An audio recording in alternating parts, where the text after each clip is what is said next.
folks. And the fact that you listen, we are very, very thankful for you. The all-time leading tackler for the Green Bay Packers, you pay. Be a friend, tell a friend something nice to change their life.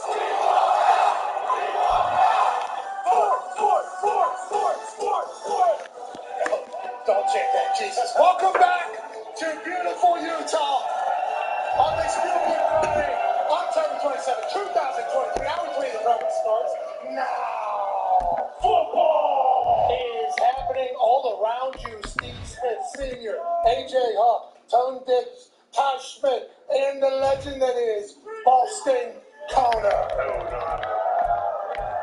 All right, we have Coach Kyle Whittingham joining us in about 25 minutes or so. Dalton Kincaid will be joining us. Hell yeah. This is going to be a beautiful celebration of Utah football, Pac-12 football, you name it, everything like that. And Steve, I don't think we've got a chance to chat with you about this. And whenever you were playing here, it was a different conference, and obviously a new one's happening. But like, the Pac-12's going out. Maybe the best that it's been in a long time. Ever. And you guys are the reigning champs of it, and then ever. They're saying ever. That's what people are saying, Steve. They're saying best ever. Last year of it, though, wild scene. How do you feel about the transition era that currently is happening with college ball? Right before the season, I was in panic mode as well when things were starting to fall apart, and people were trying to figure out where to go, how they're going to go. But I think, obviously, Coach Prime has done a fantastic job in Colorado, expanding that. You can go all you want, but expanding that.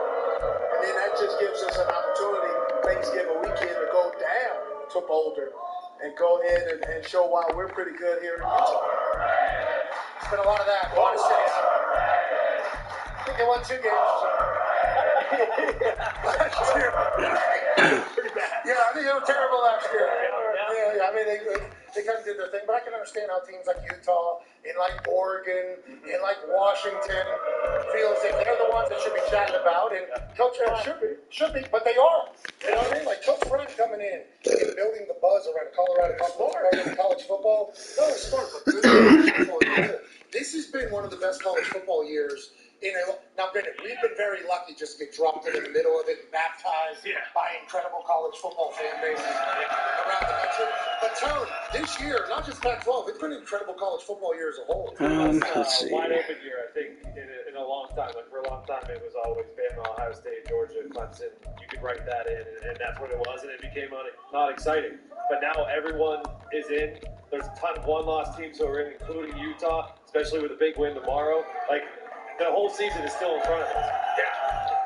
I don't know when got a pop there. I think it was just somebody holding up a U out here. You know what I mean? But there's college football playoff implications tomorrow against Oregon here in the Pac-12. And there's another team that still thinks that they're getting a college football playoff spot. There's 2 Pac-12 teams that still have 3 Pac-12 teams that still have 3. What about Oregon? Oregon has a chance. Oregon, Utah, Washington. Not USC. No. Washington. I think Oregon State sneaky. Yeah, tough squad. Always going to be.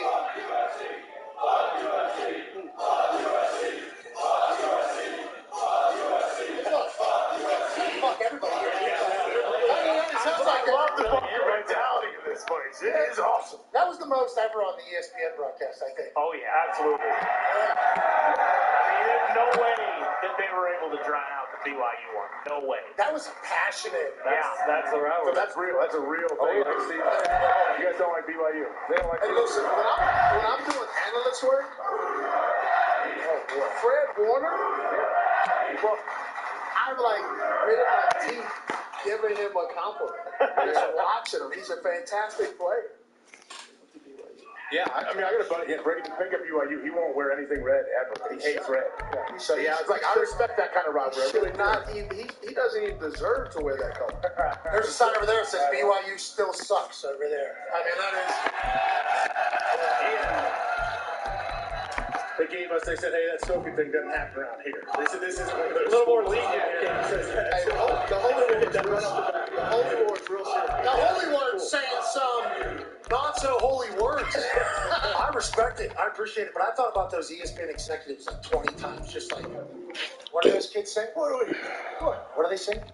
Those Utah boys and girls aren't saying. No, Not the Mormons. Not those Utah people. They're not saying what we think they're saying, are they? It's like, yep, that school, that school, that school, those people. I did see some Latter-day Saints out here, though, with some helmets on. Yeah, there it is. Hell yeah. Made a shot for the guy on the right. The guy on the left said he sold me weed. That did not happen in Utah, okay? Never. For the good of both of us, I have read the laws around here. That's punishable by jail. You're going to jail potentially out here. That's sometimes. What, Steve, you don't believe that Latter-day Saints boy sold me weed? I'm not getting into that. Okay. On the board. We talked to Alex Smith earlier, Steve Smith, Senior. Did you think about going the first, instead of senior, whenever you were deciding that whole thing? Like Steve Smith the first, and then like Steve Smith Deuce? Yeah. Or the second? How did we get senior? Junior? How did we decide that? Just so I know, if I ever have a baby boy. Well, one of my good friends, Alan Beck, he's the third. And when we were Trip, pretty sweet. That is sick. Yeah. There's a force playing football right now. Feel it. But some credit got confused. Oh, really? Excuse me. With him. And so for me, having a junior was really... So it wasn't his chick? It was a Maury Povich situation? Wow. No, it wasn't. So Alan Beck is my good friend. He's Alan Beck the third. Alan Beck the second, his dad, they got some credit confused. And so I was like, you know what? It's taken me a long time with this credit that I built up. Yep. And so, his name is Steve Smith Jr., and mine is Steve Smith Sr. My ID says Steve Smith Sr. His birth certificate says Steve Smith Jr. So there's a distinct difference between us. Oh, that's like birth name. Yes, Senior, birth name. Like if I give you I don't have my ID, but it says. Well, you don't need to hear. There's no drugs. I know that. Yeah. There's no alcohol. No, but I'm just saying, like it's not like I just did it because it was cute, So let's say Steve Smith Jr. has a baby boy, a sweet little baby boy. Future Utah Ute boy. So is that Steve Smith Jr., or is there a chance that Steve Smith the third? That's a great question. Talk to your boy. Yeah. Call him Trip. Trips. You gotta ask I that. don't know too many black trips. No, I know a white Trip. He's currently in Saudi Arabia right now, training Francis and Gone. Good luck, Trip. Nice. Good luck, Trip. Pulling for you. I don't know how that one's going to go. Have you ever boxed? Feels like that's something you could do. Like celebrity boxing? Would you ever get into that? I don't do celebrity boxing. Why not? I don't. Man, I'm trying to just live my life. I box, but I'm not doing celebrity boxing. What if the money was right? No. Why? Because that would potentially turn you into the person you're no longer. I just don't want to. I do not want to get hit in my face. Okay. I get it. Smart. That's really smart. Anyways, Alex Smith was on earlier. Alex Smith. Period. Right. Yeah, maybe. Was on earlier. And he was talking about Matt. We don't know if he's seen it. Yeah, I have no idea what's coming. Who knows what's coming up? Anyways, he was talking about Matt Cannon's offense in Pittsburgh and about how there was a lack of creativity and there was really nothing going on. And he got his name. This guy got called to be fired. And this is Utah. He's the offense coordinator in Pittsburgh. Yeah. That's a full actual country of Canada apart. Okay, this is a long way chanting for this guy to get fired. But Alex Smith brought up about how there's a lack of creativity, emotions, and he talks about Miami. How come every team doesn't do all the standard things that great offenses do? And why do you think in 2023 it's evolved so much to the point where it is right now? Well, one of the reasons why is the fundamental base of it, where it comes from. It comes from Mike Shanahan, Gary Kubiak, Kyle Shanahan, and then all the guys be underneath it. Minnesota runs it. Kevin O'Connell, he was with the Washington Commanders. And then Sean McVay was a tight end coach with Washington Commanders. Mike McDaniels was the receivers coach in Houston when Gary Kubiak was running it. He was assistant wide receiver coach too. Kyle Shanahan. Okay. Shane Waldron, his offense coordinator in Seattle. He was with Houston Texans. So a lot of 75% of this offense currently right now is under the Kyle Shanahan, Mike Shanahan / Gary Kubiak tree. And so a lot of teams are running the same thing. But average of motion right now is roughly about 55%. But you also have to have the players and the personnel and the personality to be able to do that. You just don't do it because someone else can do it. You got to have the right players, and not every team has it.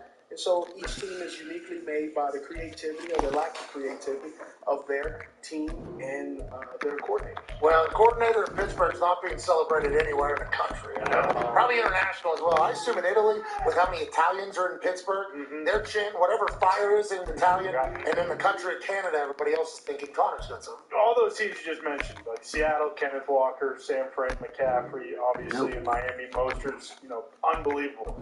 Why do you think that is kind of getting forgotten about, the running back and how important they are?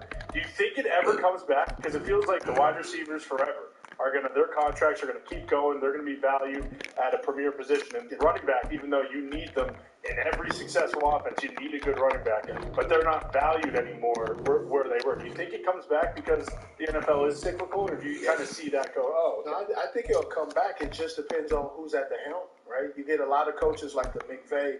You got the West Coast. It was West Coast used to be.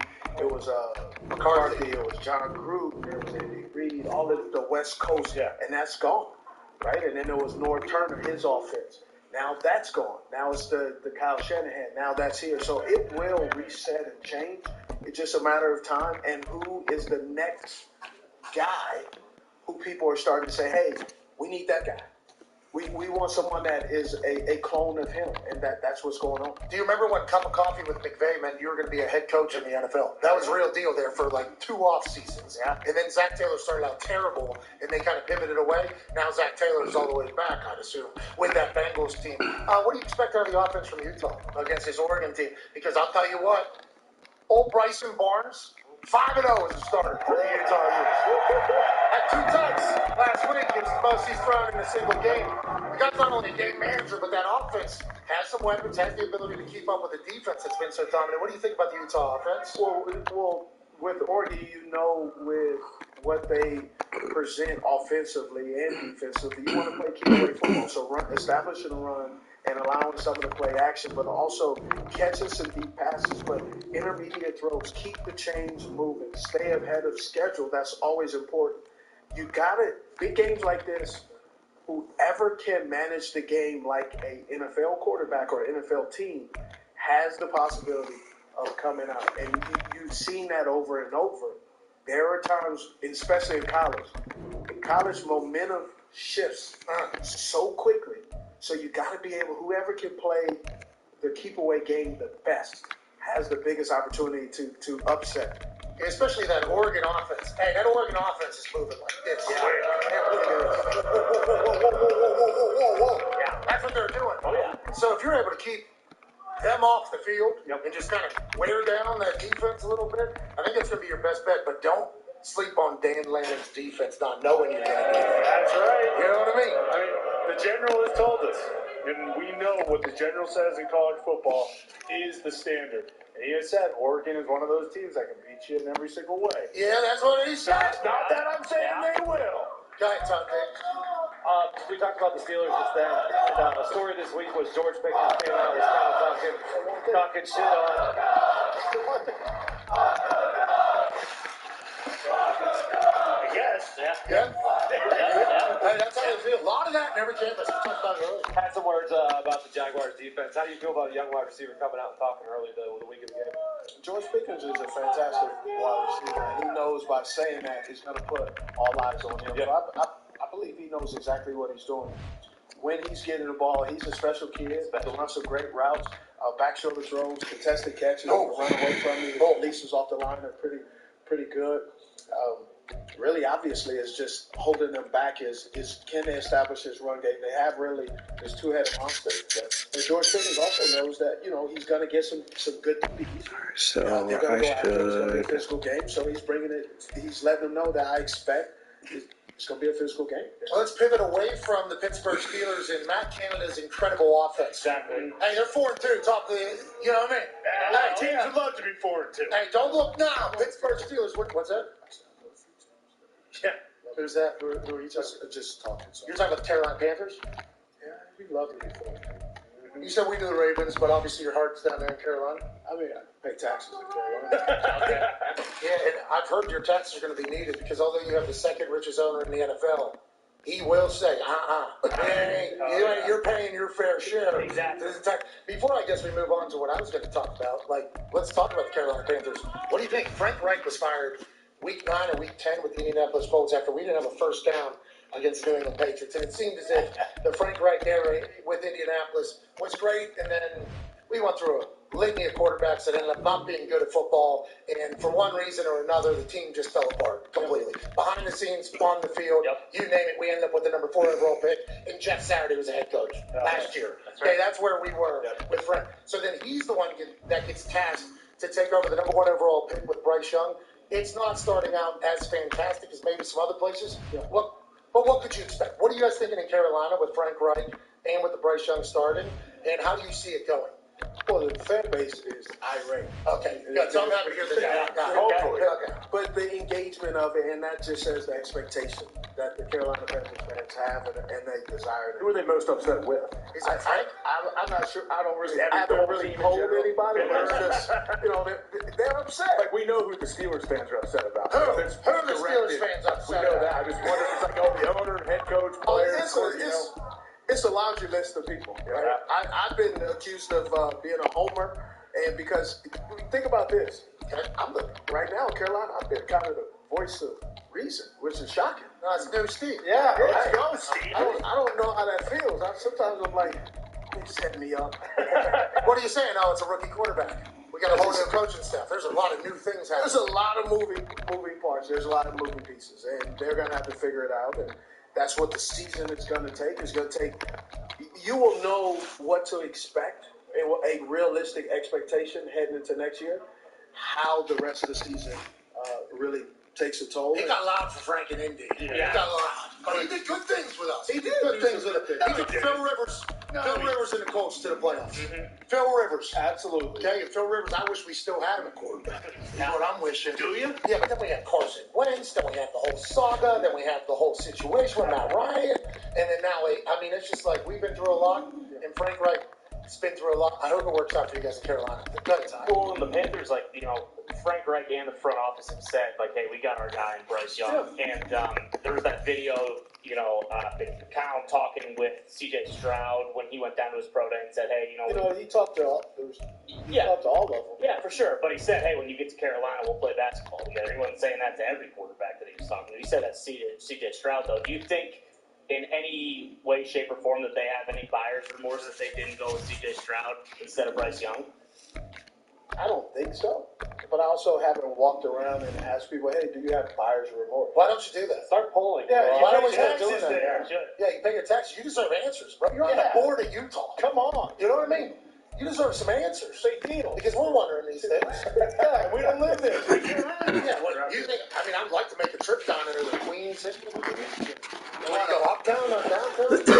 Yeah, I know Charlotte. Yeah, I know. I haven't been there in a while. I haven't got a chance to say, hey, C.J. Stroud is phenomenal. Oh, you doing great. Do you think it's a situation, or do you think Bryce Young's going to continue? Do you think Bryce Young's going to be a great pro? I think he's going to be good. I think he's going to be a good pro. In Carolina? And the reason I said get high. because he said great. It is 5 games in. But he definitely has the ability to be great. Yes. That's what inside the quarterback you say. I'm never going to say that's a great player 6 games in.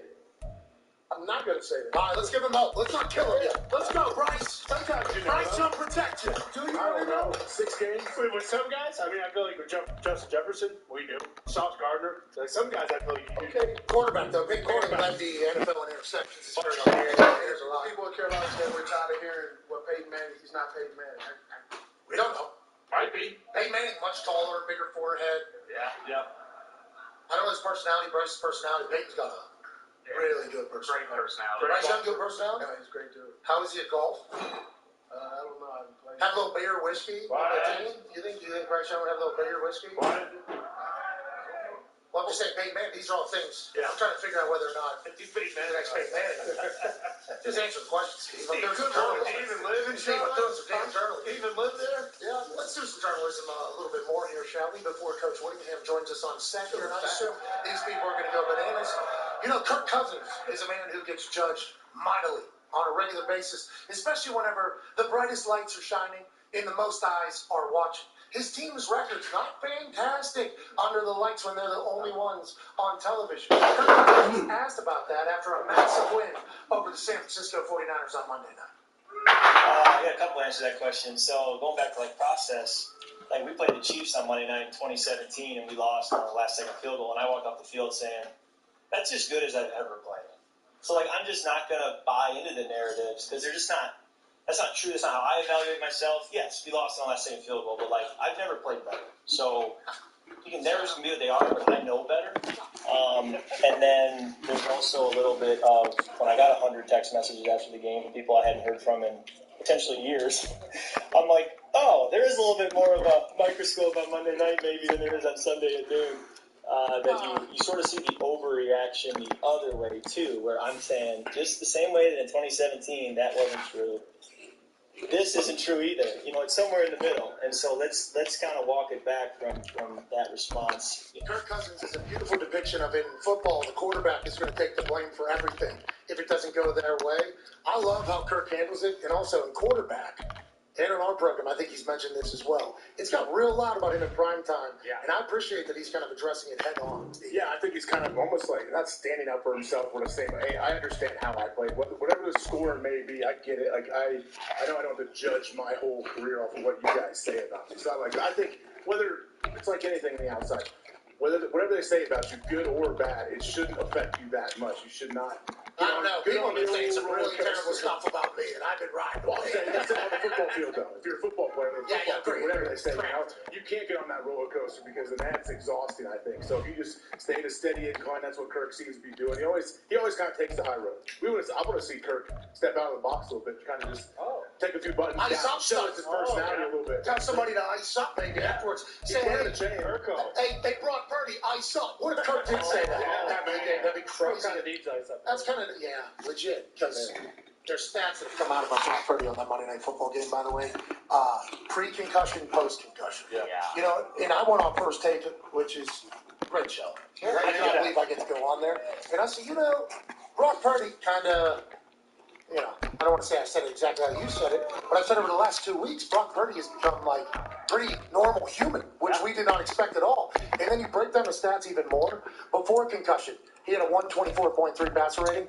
After the concussion, which has been reported, he's probably going to miss this game, although they said they're still holding on hope. This year, there's been people that have said the contrary, but it feels like if a quarterback has a concussion, they're going to be missing the next week. Now, that's just new vibe of how they treat concussions. Let's just assume there's a chance that Brock Purdy's out. Sam Darnold could be the quarterback. But after the potential concussion shot right through his head, which was on a quarterback dive, 4.2 passer rating, where both of his picks happened, and he only had 20 pass yards. It's that makes a lot more sense on why Brock Purdy potentially looked that way. But I appreciate that Brock Purdy's being Mr. Irrelevant. One last thing I want to check. I'm not telling anybody that I have a concussion at all. But in this particular case, might have made the team better if he did. Ain't that right, Steve? Real deal.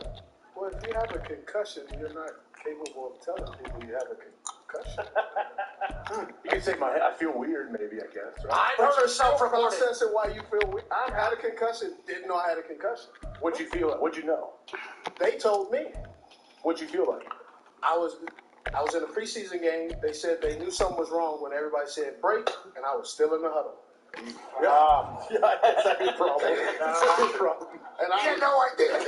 So I swear to hell, everybody I have a concussion. I know that. I also, my wife drove the car home, and yet I still lost the key in the house. Okay, so I've heard stories from teammates, and it's not necessarily a comedic thing.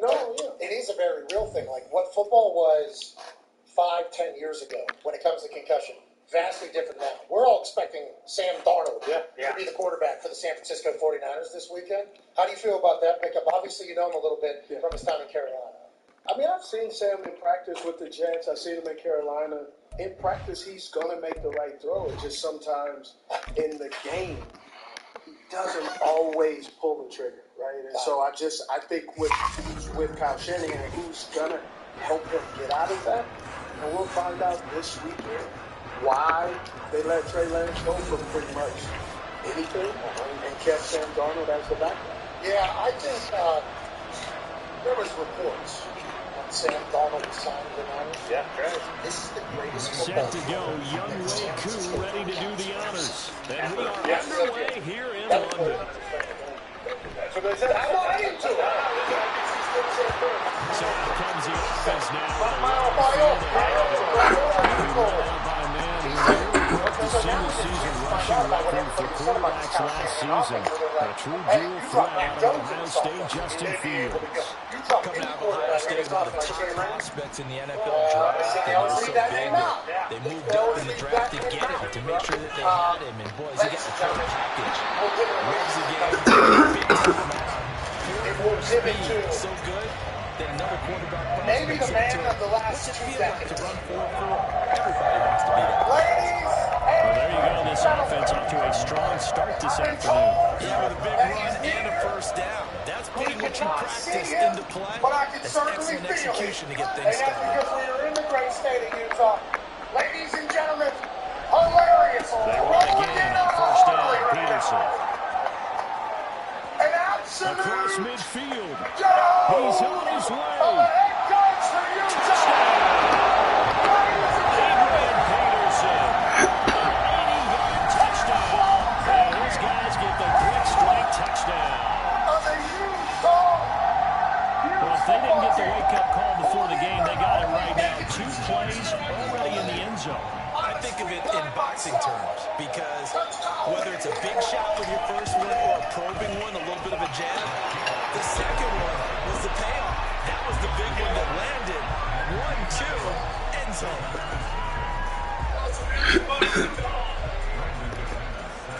What a hilarious thing. Zeno just said, Red Court's already said. After the touchdown, here's McManus now to kick it away. Yo, here. We still did. Oh, yeah. I don't know how many CCs this thing's gone under, but a bunch of counties you pulled in And here. no Allison foul. The coverage was solid, and he's dropped at the 18. So now the Bengals get ready for their first drive.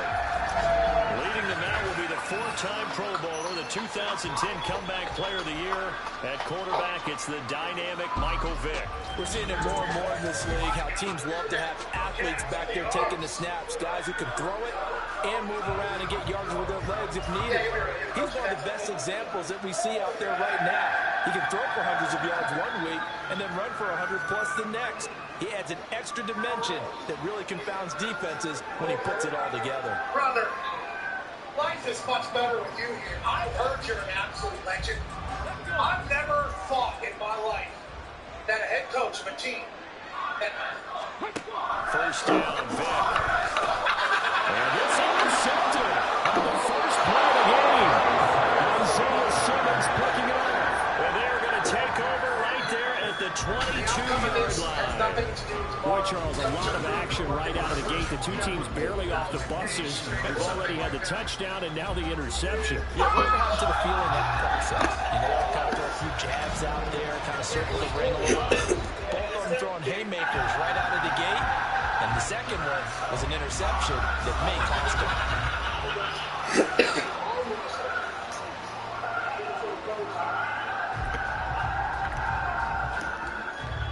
Three tight ends to the ball game here on 1st and 10.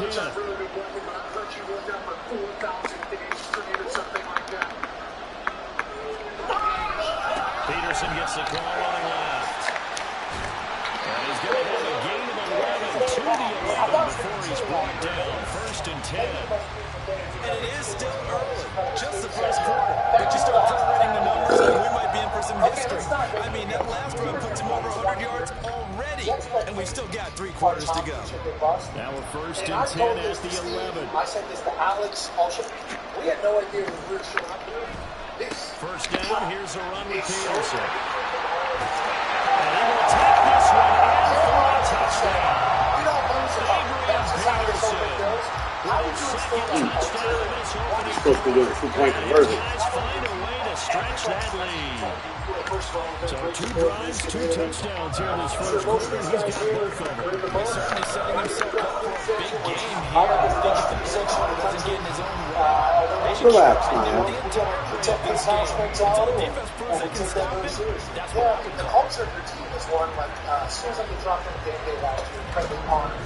Anytime you heard Herbie, any of these big-time college football speak about your program. They take the identity of the coach. They're smothering on defense. They're going to ground and pound. They're going to be a disciplined team. Here's And then McManus all of a now sudden to we kick it see, away. you show up on a game Harley Davidson for this entire thing. And he will be brought in here inside the 20. Good coverage as he's dropped it to 17. Cincinnati coming back onto the field here for their second drive. And Charles, it's kind of gut check time. Look, I know it's early, first quarter, just their second drive of the game, but they've already thrown the interception, given up the score. You're down double digits. They got to figure out something, and pretty quickly here. No doubt about it. And when we look at that sideline, I'm sure you're absorbing the same thing I am. I don't like the body language at all. They look like they're in a state of stunned disbelief. So to me, we always talk about someone stepping up and making a big play. I think it would behoove them if multiple guys step up and make big plays right now. They need something positive to happen, and they need for it to happen now. Vic with the incompletion on first down, and now that leads to 2nd and 10. Here's Michael Vick. And this is caught. It's Jimmy Graham. And he's going to get this one across the 30-yard line. They'll get 14 on that one. Good for a Bengal first down. That's how you shake off the interception you threw on the opening drive. Come back and throw another strike and gain nice yardage. And I give credit to two people on this one. The man throwing the ball and the person calling the plays. They're not shutting him down early in this game. Your team is always respected as super. A first down throw coming for Vic.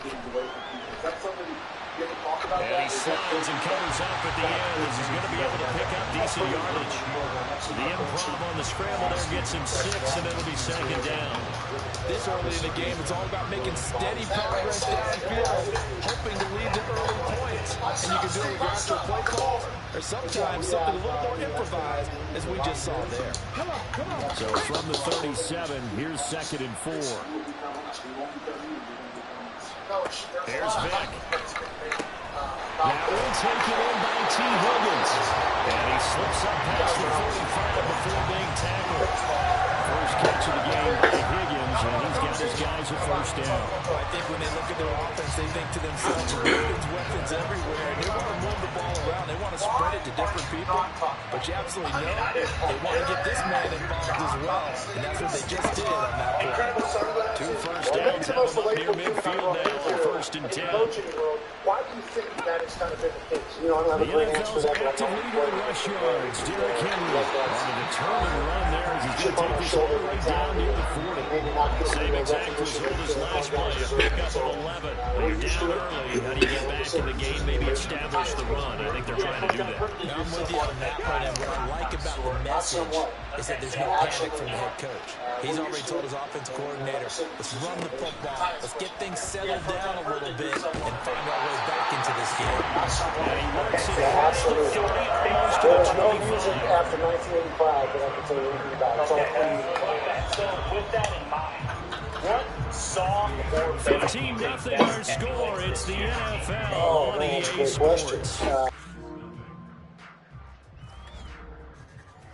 Start of the second quarter, and it's the Bengals in control of the football as they've got it with a 1st and 10. We've got a great deal of toughness.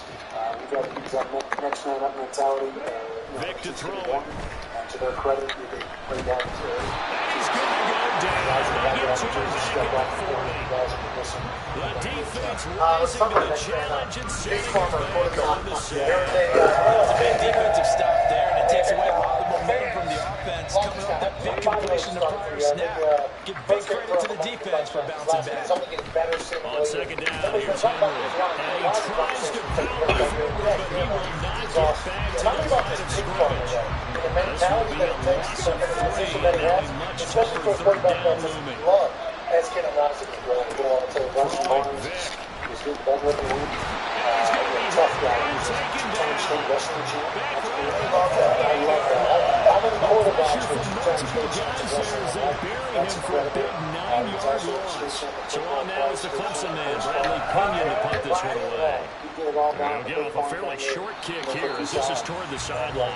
Adrian Peterson now getting ready to go again on offense. He's already cruised past the 100-yard mark. We haven't even gone away from halftime yet. He might not want halftime. Big Farmer. All right, I heard cool off. Keep everybody here. Let's stay out on the field and keep going. But all that being said, everything is really working well. Colin's been excellent. Grindin's been terrific. Obviously, his vision and legs have hurled him to this big number so far. We could be seeing something really special here. And we'll see how much they give him the ball here. On second down, Peterson. By a board, by a group behind the scene. A win against USC the way it happened. 164 yards rushing for him as he has been tough to stop for this first half. Is what defenses don't like about dealing with Adrian Peterson. His ability to drop his shoulder and run through contact. And he's amazing at keeping those strong legs going, isn't he? For him, no run is ever truly over. I mean, he's actually not even convinced that when they blow the whistle, he's actually down. That's how he finishes runs in a big way. 31 yards there, the first down. 80 straight sellouts here. I think he won 29 Peterson out of 30. diving for the end zone, and he'll get there. Touchdown. What a first half that he has had running the football. That now 3 touchdown runs. And I would anticipate that when they get down in the red zone, he's going to get more chances as this game goes on. And I think that the guys blocking for him are going to ask for him to get more chances. They like the rhythm they've developed. And of course, on the two-point try, had the option to run or pass. They passed it there, and it works. Pretty straightforward, didn't it? An open receiver, ball's put on him, 2 points for them. You guys training at it, other people not at it. I think that's beneficial. I think it is as well, yeah. And we got teams that come out up here in the second half. And now a good return here. As they'll be forced to start at the 12-yard line.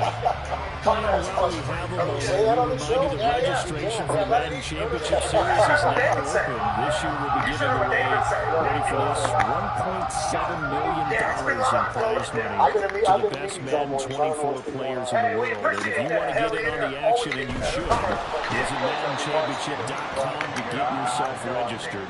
It's hard to believe how much that has taken off in recent years.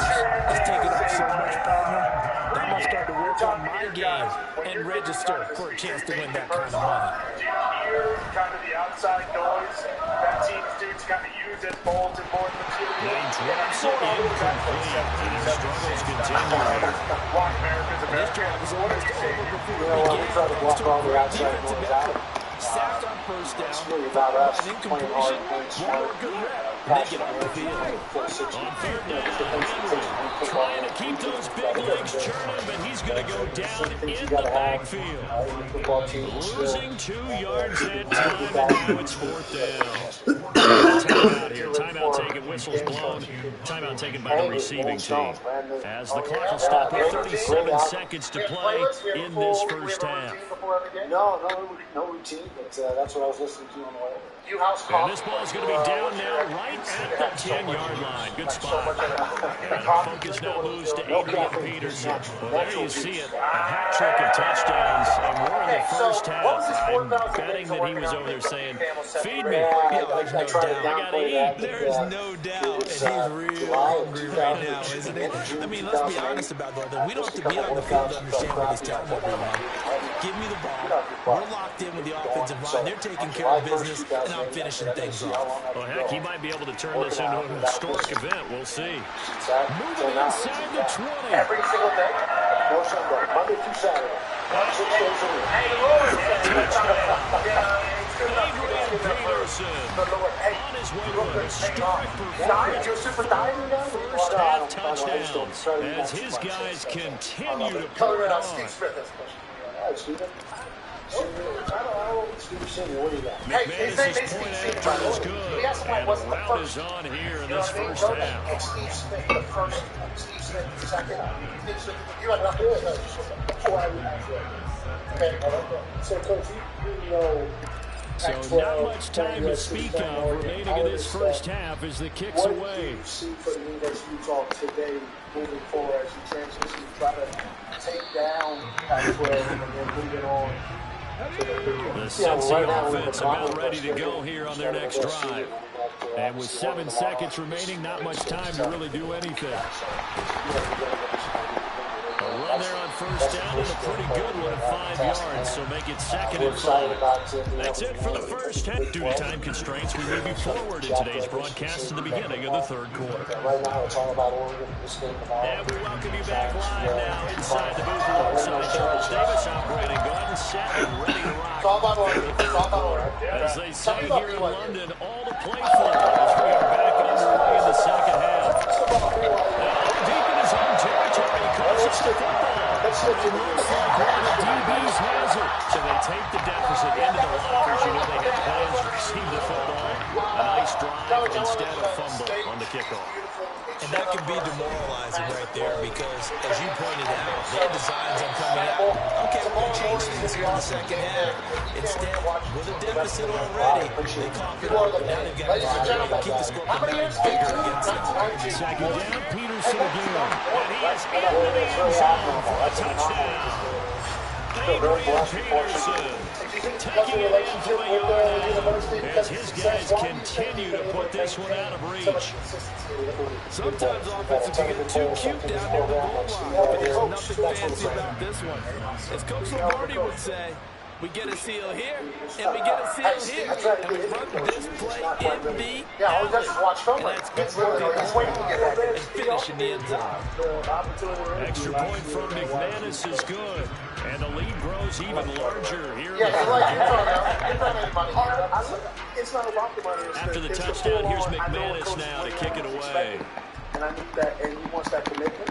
And right now, I don't have the bandwidth to fully give him that commitment. And no chance to get away as they'll get him down at about the 17-yard line. Cincinnati's offense coming back here onto the field. Well, we're still in the third quarter, so there's some time to kind of clean this up and make it look more respectable. Now, a win, that's probably gone out the window, Charles. Do you look at this as a time to just improve and maybe start to look towards the future? I think you have to find something to play for, something to grasp onto until the clock runs out.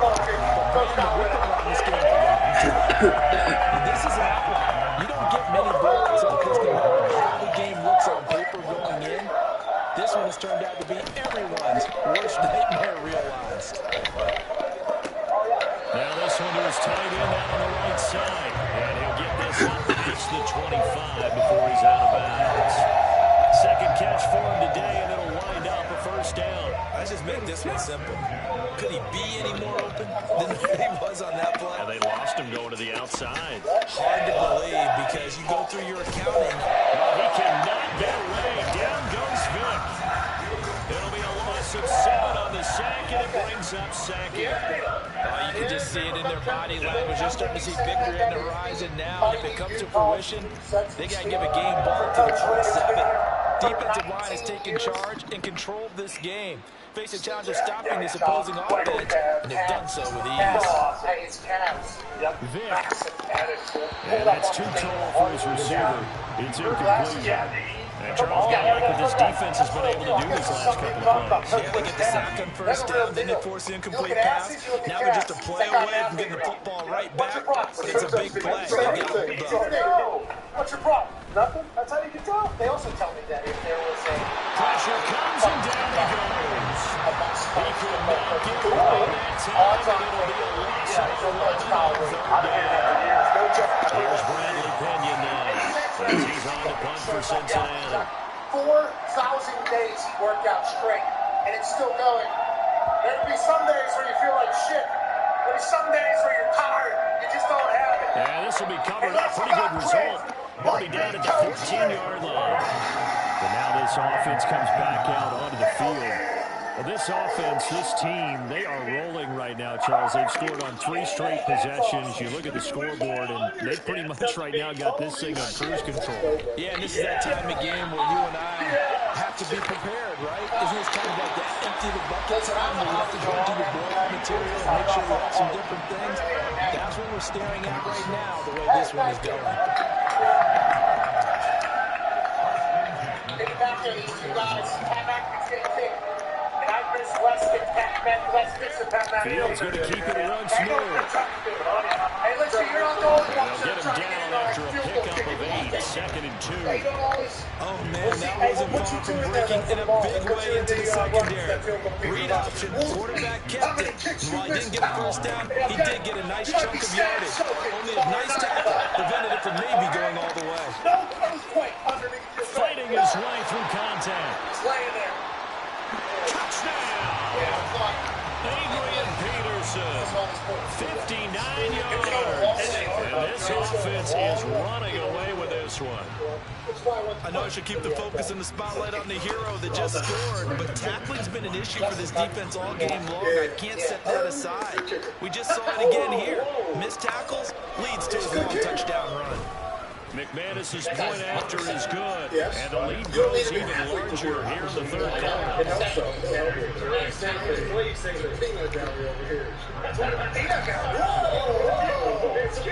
After the touchdown, here's McManus now to kick it away. Why do you hate chickens?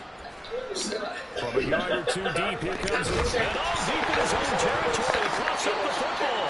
Oh, one of the linebackers has got it.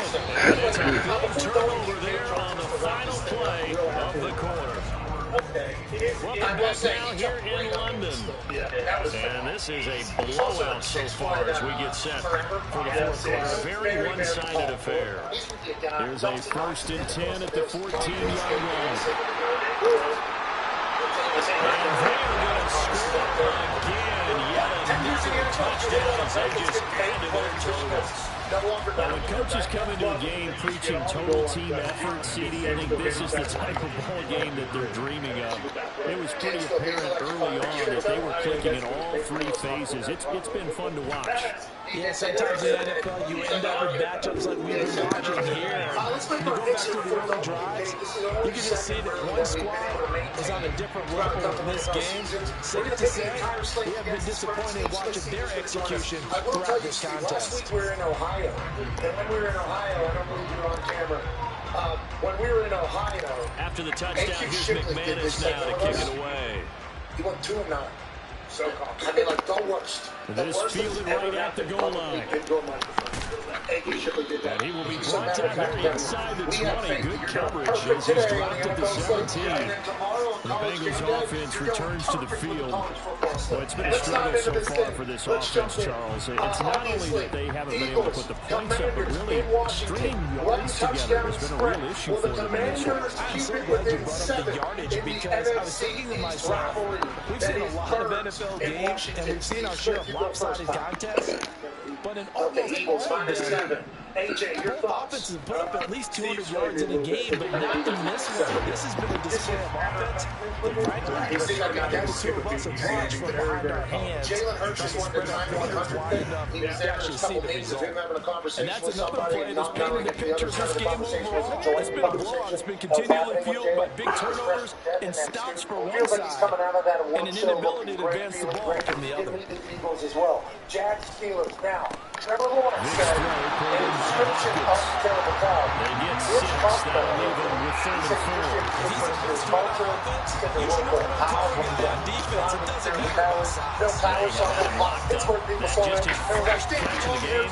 Big reason why they're down. The Bengals on 3rd down. 0 for 3 to this point. They could use a conversion. This is 3rd and 4. Now here's Vic. Escaping, down he goes. Eric Berry, the safety, comes flying in for the sack. Here's Bradley Pena now, standing just outside his own goal line. Step up. Pittsburgh is struggling, but they don't really have a true identity on offense. Okay, AJ, do you agree with Steve Smith? Steve did not sway me on this one. Give me Pittsburgh plus 2.5. And good hustle here as this is going to be blown down right at the 9-yard line. The offense back out there at the line, ready for their next drive. Well, they don't really need the points here, Charles, given what we're looking at on the scoreboard, but they've scored on 3 consecutive possessions, 3 consecutive drives, and I'm sure that they would like to keep that streak going here and continuing to pull it on. And things have gotten that way in the NFL. Because in the old days, people they'd get off the gas a little bit, right? But now, people continue to accelerate. So we'll see what they decide to do as they come out for this one. But the way this game has gone, they've got to be overly happy with their execution overall. And he will get into the end zone. It's another touchdown This thing is ugly. Now McManus for the extra point. Got screwed out of the dunk against the Cleveland Browns last week. Damn We it. all know it. The Oh, NFL it's admitted it. wide Jim right. Irsay No told good. us the NFL admitted it, and now people want to suspend Jim Irsay. If you suspend Jim Irsay, he's going to fly his helicopter over top of that stadium and watch from above. He does not care and play by Now your he's rules. back out And there the to team boom has that this one identity. away, maybe Even the with some Colts at home. frustration You've after been the in that building, PAT Steve. miss. You were with the mascot Blue. That place is electrifying. You like the Colts And no over the chance Saints, to too. get away I as know. they'll get him down at about the 17-yard line. Now this Bengals offensive unit ready to see what they I can don't do here. trust him. At this point, partner, things looking pretty bleak. They still haven't scored here in the fourth quarter, facing the big deficit. Just what silver linings, what can they look to do here offensively? You know, it's funny, I talked about this with a coach in the offseason and kind of had this scenario, like what feels good to you and what feels good to your team. You're down big. You really have like one possession left and you're trying to put points on the board that don't matter. But do they? And he told me they actually do matter. And in this situation, he's going to try and run the best offense he can run, have at least a little bit of confidence to take away from that game. So right now, they're going to try their best to get something up on the board and not get shut out. Vic's throw caught by Higgins. And he's taken down, but able to slip across the 35. Well, they go with a slant that time, 15 yards and a first down. Now, this is certainly one of the bigger losses that we are going to see for quite some time. And you have to think at this point, where we're at in the fourth quarter, with how wide this advantage is, for this offense, they're just trying to end things. Vic loses the football. It's out. And the defense will get their hands on it, going the other way. And he's going to get this one back to the 20-yard line. Maya, chill. Please. I don't need you complaining over here. And now this happens, another turnover. Not one that they're going to hold up and say, yeah, this is a banner day. And they're going to score again. Yet another touchdown as they just add to their total. Look at the stats. Well, this is long since over, and some might see this as overkill. But remember, this is a team that puts on the hard hats, grabs the lunch pail, and tells everyone, we're going to give you Come on. 60 minutes. And that's exactly how they're playing this one out. The Tennessee And this one Titans incomplete. dressed as the Houston Oilers. And all that We talked remains already, is 13 These seconds. obviously had a little banter with Vrabel. They know each other well. Favored on the road in Tennessee are the Falcons. After the Leading touchdown, here's the NFC McManus South. now to Your kick it thoughts, away. Steve Smith, senior. I've been critical of Taken at the goal I line. also believe that And a nice job there on special teams to limit him to inside the 15 as he's dropped it to 14. The Bengals drive about to get going. Okay, you like the I hate Falcons? to say it, but at this point, I don't really know that they're playing to win with this deficit in the fourth quarter. They're just trying to erase that zero on the scoreboard, Charles, and get some type of momentum to carry into the film section tomorrow. If you get any type of points on the board, it'll count as a moral victory. I know that we talked about that in the post-game press conference. That's not something you mentioned in the NFL. And this loss, it already stings in one for a while. But everyone on offense knows that it's going to win. Favored by 2.5 at home against a home team, Giants. Steve Smith, your thoughts? Okay, from blind pick, I like it. DJ? my blind pick, I'm going to take the Giants here. I think they find a way the defense stands up and the offense doesn't know. Giants had a lot of discussions this week about not trading Saquon Barkley, even though he has less than a year left on his contract and could go to a contender. Give me the Jets as well. Patriots, Dolphins. Dolphins favored by 9.5 in Miami against the Patriots. Connor, you're obviously a diehard Patriot fan. Your thoughts on the Fins? Best game they had last week.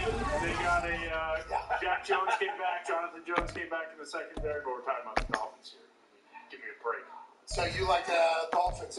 Yeah, I think so. Okay, Steve, 9.5 is the spread in Miami. The Dolphins have been an issue for the Patriots in Miami for a long time, not just this year. Tua undefeated against Bill Belichick. Okay.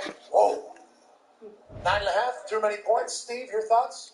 I don't gamble. I don't know. I'm just picking a team. The Dolphins. Well, that's not the second. That's not the game, Steve. That's not the second. They got to win by those points. Hey, Bro, I'm just picking a team that I think is going to win. Okay, who's going to win? I said the Dolphins. Okay, are they going to win by 9.5? I don't know. Steve, yes or no? Okay, you got the Dolphins. AJ, your thoughts? I'm going to take the Dolphins. I get to give it -9.5. It's the fucking segment. Jeez Steve. Louise. It's the whole thing. I mean, this is the whole thing. The way It's all we to got. makes me. Sorry, the way I'm saying. The way I'm saying, I don't mean it like that. Anyways, Vikings, Packers. Vikings, 1.5-point favorites coming off Kirk Cousins' best game in a long time. Packers coming out of a bye? No, Yeah. Thursday night. No, bye. Yeah. I mean, it's just impossible to pick the Packers right now. You know, Aaron Jones is healthy, and then he goes out there and they give him the ball 5 times, and then they get their asses beat. So until the Packers prove that they can beat anybody, I don't know how you can pick them. Steve? Broncos. I'm going Vikings. All right, you like the Vikings. 1.5. That's basically what you've been doing this entire time. AJ, the Vikings, Packers. Honestly, give me the Packers +1.5 at home. They're going to find a way to put something together. There's some Packers fans out here, obviously. We appreciate that. Give me the Vikings. Cleveland Browns, Seattle Seahawks. 3.5-point favorites at home are the Seahawks wearing incredible uniforms. Yep. Steve, your thoughts?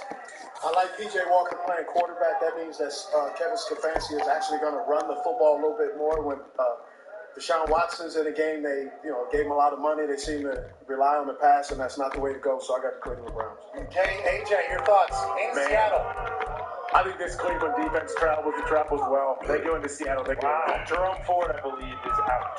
Indianapolis Colts should have beat the Browns. I watch Miles Garrett in person, though. I'm never going to bet against him ever in my life. But getting 3.5, I like it. Bengals, Niners. Niners favored by 4. Brock Purdy probably not playing. We're not 100% sure, but Sam Darnold looks like he's the guy. In San Fran, Steve, your thoughts? I'm a 49ers fan, actually, so I'm a little suspect. But I think the Bengals need this win, but I'm going to 49ers. Okay. Kyle Shanahan. AJ. I'm going Bengals here +4.5. I think with Brock Purdy most likely out, I think Sam Darnold's going to play well, but I just think not good enough. Okay, give me the Niners at home. Ravens, Cardinals, 9.5-point spread. Baltimore goes to the desert, favored by damn near 10. Steve, who do you like? Come on now. Baltimore Ravens is who beats me. Ace Cardinals team scrappy. AJ, your thoughts? This Cardinals team is scrappy. I think Gardeck he has 4 sacks coming off the edge there, but give me the Ravens. Lamar is just playing at an MVP level right now. And I will take the Baltimore Ravens as well. Kansas City Chiefs, Denver Broncos. The line is 7 to 7.5. They're in Denver. Patrick Mahomes has played very well there. Are they going to win by more than a touchdown, Steve Smith? I'm going with Kansas City. Yeah, smart. Russell Wilson sucks coming from the crowd here. He's not loved like Canada. AJ, your thoughts? Yeah, Kansas City +7 or -7 all day. Yep, me too. It's going to be impossible to pick the Broncos ever. Sunday Night Football, Bears, Chargers, 9 to 8.5. I will take the son of the arm wrestler, Chicago Bears +9. Steve Smith. I just don't trust the head coach for the Los Angeles Chargers. He does some stuff calculated that just makes me scratch my head. So I'm going to Your thoughts, AJ? Chargers -8. They get it done at home. Okay, so that's the entire NFL slate. And now, ladies and gentlemen, to wrap up this glorious day in Utah, which we are so incredibly thankful to all of you. Joining us now, a man who had his "How you doing? I'm in the NFL now" moment last night. Utah Ute legend, Buffalo Bill tight end, ladies and gentlemen, Dalton Kincaid.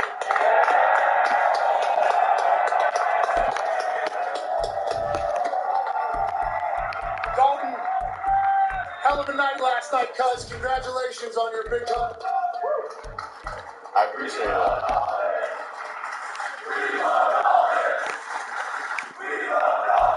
The place is electric. Bro, it's awesome. The reason why they love you is because they saw you do what you did last night for the first time, pretty much on a big scale in the NFL. How does it feel this morning knowing that your game can do what you did in Utah in the NFL after last night's performance? It felt good. More than anything, felt good getting a win. And just excited really going into tomorrow with Utah having a big game, college game day. Just excited for the Utes. Okay, so let's talk about the Utes. This Utes team is going to have a tough Oregon squad. I mean, you know, these Pac-12 rivalries and games. How do you think? Oh, no. He's back. He's back. He's back. How do you think this one plays out tomorrow, Dalton? I I'm always riding with the Utes. At home, Rice Eccles, there's nothing like it. The only thing that would make it a little better is if it was a night game. But the Must is going to be rocking. Our defense is best in the nation, so it's going to be fun to watch. What should we expect tomorrow as we get to experience a game day here in Utah? We've greatly undervalued the football community out here. What should tomorrow be like from beginning to end, Paul? It's gonna be a long day. It's gonna be an early morning and a late night. I think people definitely sleep on Salt Lake City. It's nothing like Utah. Salt Lake it's different little town, so it's gonna be awesome. All right, well, Dalton, we appreciate the hell out of you making some time in the middle of your day here. Any final messages to the Must? Jack Baumeister, he is for the brand. Sam Martin is for the brand, and the youth are pulling this thing out tomorrow. All right, we appreciate that. Ladies and gentlemen, I think a good omen going into the game would be A.J. Hawk hitting one of these shots for somebody to win $1,000. Come on. Steve, will you pick out one of these signs for A.J. to shoot for $1,000? Certified soaker. Certified soaker one has made its way around the internet. Right over here with AJ holding a chihuahua. If AJ Hawk can make this shot over the thank you Magawa squirrel and look a rat mouse, the certified soaker sign owner will win $1,000 on this field day Friday. Oh. Close. Tom Gates, will you please pick out a sign? Give me the Boston Connor invented soaking. Okay, Boston Connor invented soaking right here. Equals LDS Friday. AJ Hawk, if you can make this shot, the soaking sign will get $1,000 and a brand new tip for the earthquaker underneath who's running his legs. Nobody's here. Want to go back? Want to go back? Here, I'll open the door for you. Yes, you go outside. Don't look too far into that. That's what AJ's thinking. I mean, that's what AJ's thinking, but obviously, AJ with a top hat, ain't a mustache, ain't a monocle. He's something that deserves a chance to win $1,000. Here on the President's Circle in beautiful Utah, October 27th. AJ, win that man $1,000. Oh, no. He almost died. Man, let's split. Boston Connor, which sign? I'm going to go with Oregon fans. Now the kicker, Brandon McManus, about ready to get started. And we are underway here in England. Oregon fans wipe back the front. If you can make this shot, not much happening on the return as he'll get this to about the 23. So here are the Broncos now for their opening drive. They're brought out by a former #1 overall pick coming off one of his best seasons ever in year 7 of his career, now in year 8. Jared Goff. And at one point, the ascension of Jared Goff was really, really strong. Back-to-back Pro Bowls, took his team to the Super Bowl, and came really within one quarter of winning it. But since that time, he's had bouts of inconsistency, and that's been the struggle for him as he tries to get back to the form he showed earlier in his career. 4 yards the result on the first play from scrimmage. Second down. I feel like I could see what he was thinking on that carry. Wanted to find that big tackle through the hole. Ended up only getting 4 yards on the carry. I think he had designs on that one being bigger. That's coming. Down he goes. Matthew Judon there to take him down. But just 2 plays in, and Charles already their first sack defensively. Yeah, how about that? That didn't take long, did it? Now they're looking 3rd down. And that's another time to try and go and get the quarterback, too.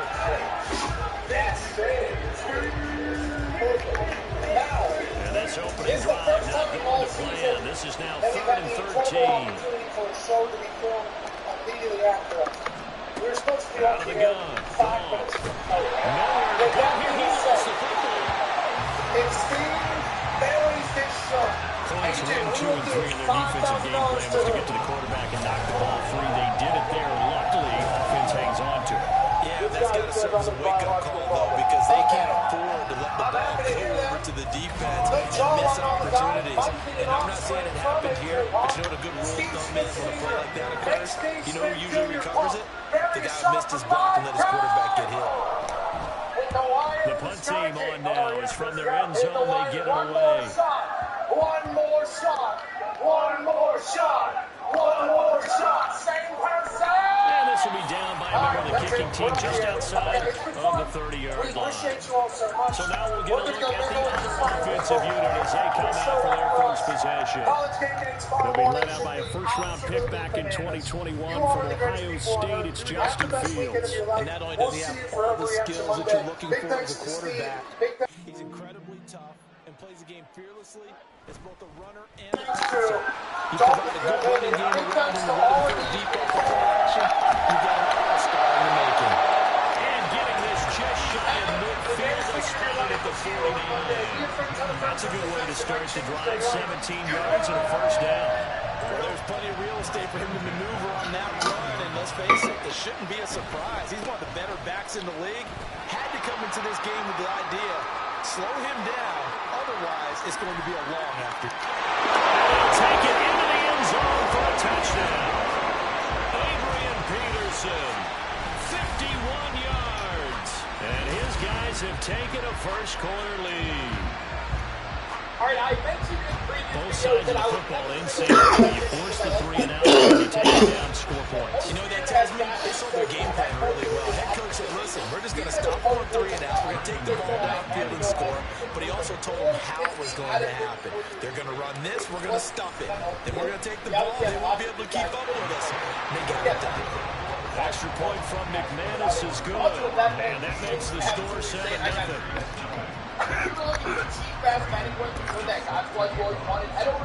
After the touchdown, here's McManus now to kick it away. As you guys can see, we are a 90 overall squad. And here comes a return from just beyond the goal. Deep in his own territory, he coughs up the football. And looks like one of the DBs has it. And this drive will start at the edge of the red zone at the 20-yard line. Russ for a left tackle. I have not looked at. I don't care how big wins I have. One of the dumbest things you can do with Madden. But when we look at the offensive line, we got Martin Collins. Zach Martin still don't have a right tackle. They see a little bit of depth right there. It sucks. But we have all the backups, obviously. They'll try the middle with Peterson. And he will take this one in for a touchdown. Adrian Peterson with his second touchdown in this opening quarter. And his guys are going to add on to their lead. Not even 2 minutes into this football game, already we've had 2 scores. You know how much I like to read about teams of old, right? The teams of yesteryear. There were some teams that were known as the point-a-minute teams. Well, obviously in a 60-minute game, that's 60-plus points. But 2 touchdowns in the first 2 minutes? My calculator doesn't operate that well. And now on the other side, they better wake up. They haven't even gotten off the bus yet. McManus's point after is good. And that'll make the score 14-0.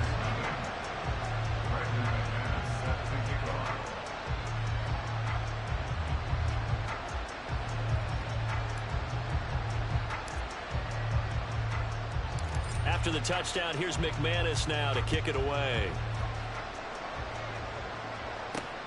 Fielded just outside the goal line. And all deep in his own territory, he coughs up the football. And it looks like one of the DBs has it. So problems compounding themselves here on the return. They just give up the touchdown, and now they lose the football. Yeah, partner, things are starting to unravel a little bit for them right in front of our eyes. They're going to be looking for some answers, and quickly.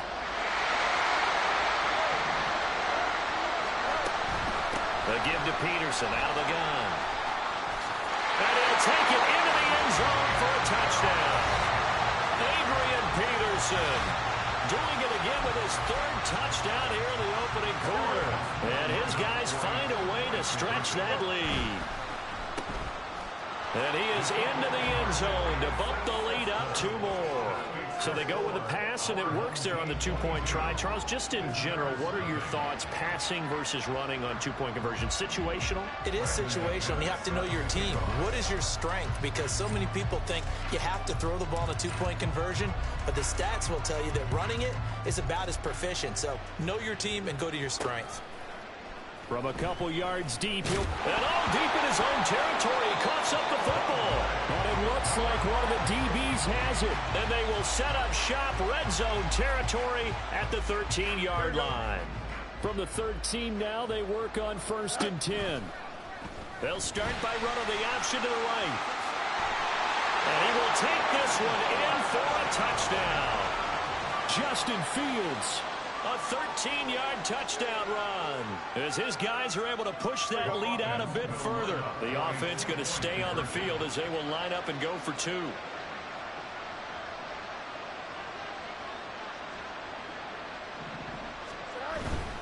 They'll let Peterson try and run it in. And they are 3 for 3 on two-point conversions as he is into the end zone for the score.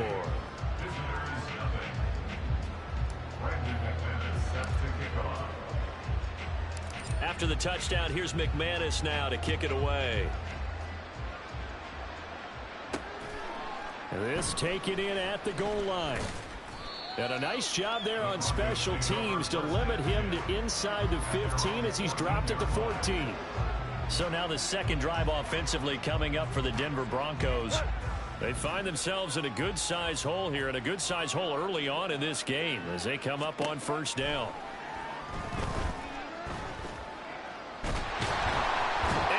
Taken down, back at his own 7. Buried by multiple defenders on the drive's first play. Now following the sack, they'll look to make amends on a 2nd down and 17. Running from the gun with Henry. And he will take this up to about the 8-yard line. And they only get a yard back there. They'll be left with a 3rd down and long. Whenever we talk about the best strong safeties, one word constantly comes up, and that's instincts. Being able to diagnose run or pass and make the appropriate moves. He crashed down hard there. He was ready for that running play. Just keeping the play alive. And he will slide down with a good gain. We are in for a good one as we're through one on EA Sports. Broncos football as we begin quarter number 2 as they've got it with a 4th down coming up. So they're forced to punt on 4th as this one's away.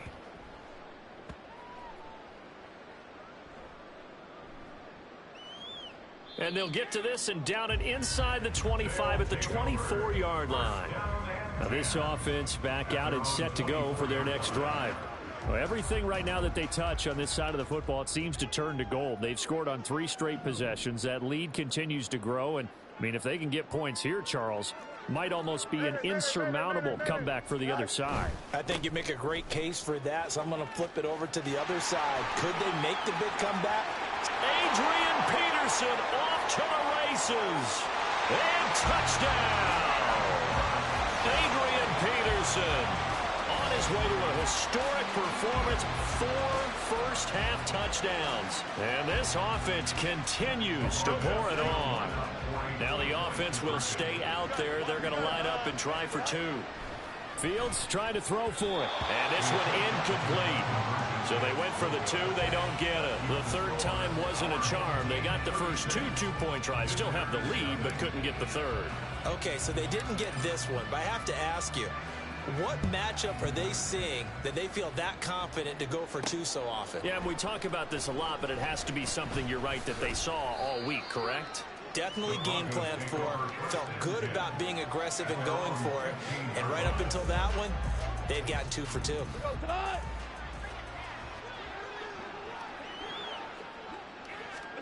Now Goff on 1st down.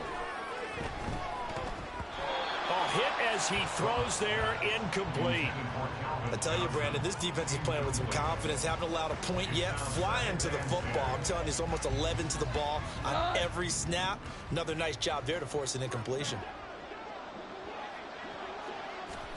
On 2nd and 10, Goff. his own 5-yard line. It's a sack. They'll wind up losing 10 on the sack, and it'll lead to a 3rd and long. Goff now looks to throw. And they're going to sack him again. The 5th time they've gotten him today, and this one results in a safety. Well, 2 snaps ago, I don't think anyone thought a safety was on the table, yet it happened. They caught him on back-to-back plays, breaking through the line. No amount of evading was going to save him from a sack on either play, and on the last one, he ran too deep into the end zone to set up the safety. Free kick out of bounds. Kicking team. So they accept the penalty, of course, and push the offense backwards a bit. So good starting field position for him here as they come up 1st and 10 right at the 50-yard line.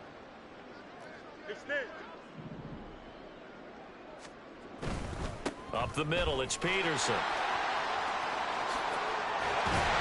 And he'll go down, but not before getting this inside the 30.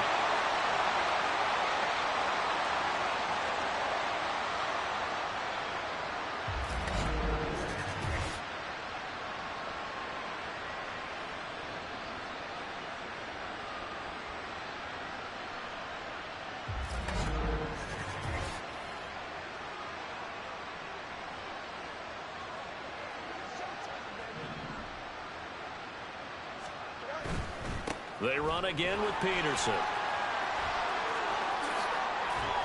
And some determined running there as he'll pick his way down to the 12-yard line. 218 yards rushing for him now on the afternoon as he just continues to pummel this defense. They run over center with Peterson. And he'll take it into the end zone for a touchdown. Adrian Peterson. A 12-yard touchdown run as his guys continue to pour it on. Great call to hand that one off, and his running back did the rest. Someone read their keys correctly, and on the defensive side of the ball, they certainly did not, because they really essentially were just going to swarm the quarterback. They kind of guessed themselves out of the play, and guess who benefited? The guy with the football. They'll let Peterson try and run it in. And he is into the end zone again as he scores both the touchdown and the 2-point conversion to extend this lead.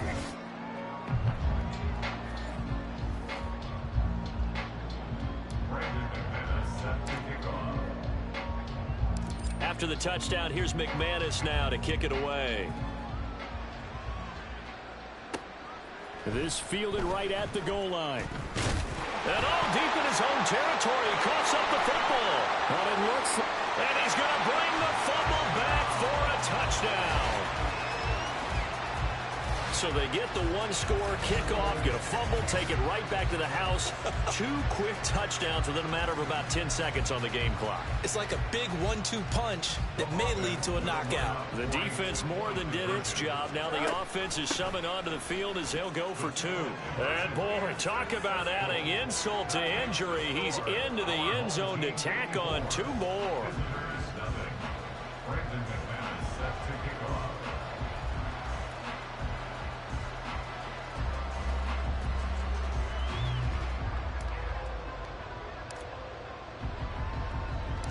So here's the kickoff now as they'll get it again following that fumble return for a score. And they'll be backed up to start this drive as he's taken down right around the 15. And the football going back over to the Denver Broncos. And Charles, we'll see what they can do here. Not a ton of time left, but enough certainly to get points out of this drive. And they need them right now because they're trailing. Yeah, and this is exactly why you practice a 2-minute drill all through camp and at least one practice each week before a game. A minute left, more than enough time to string a few completions together, reach the end zone, and then make that walk back to the locker room just a little more animated. They'll try the right side with Henry. And can you believe it? It's a second safety in this ballgame. Right now, they're just trying to get to halftime because they need a break. This game has been shellacking in every way, and they just got driven backwards for a safety.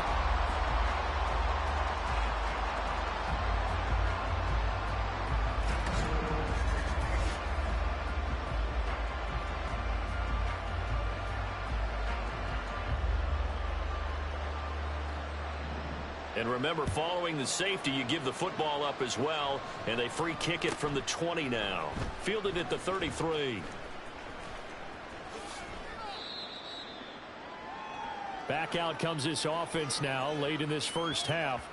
And with a huge lead already, they may be thinking, hey, our job's complete for these first 2 quarters. Let's get this to the locker room.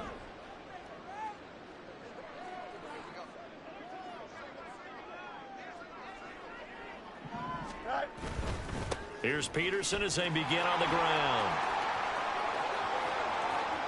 There he goes again. Off to the races. Inside the 20. Touchdown! Adrian Peterson. An even 90 yards as his guys continue to put this one out of reach. Well, I'm just not sure what more we can say about him after that one. But we're certainly going to give it a try, aren't we? Because I believe we're watching greatness personified. It has not mattered all game long where they've handed him the football. He's taken it and found the end zone. He is so locked into that so-called zone, I don't think they're going to get him out of it in this one.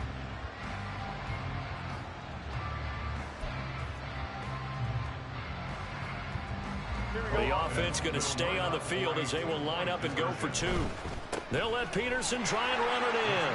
And he is into the end zone again. So get him some oxygen. He scores on the long run and then punches in the 2-point conversion for good measure.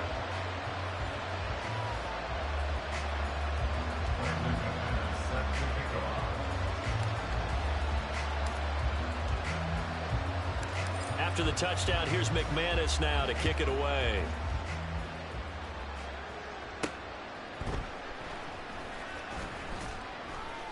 And he will be brought down here inside the 20. Good coverage as he's dropped at the 17. So now following that long touchdown a moment ago, you might say to yourself, well, that should be enough on its own to boost his ratings. I wish I had somewhere to call and tell that to. Well, fear not. Now you do. The Madden Ratings Hotline is now available. You can make your case. Who needs to go up? Who needs to go down? You can call 1-844-MADDEN-1. That also works out to 1-844-623-3361. As they say, the lines are open. Operators are standing by. Let the devs know what you think right now. 1-844-MADDEN-1.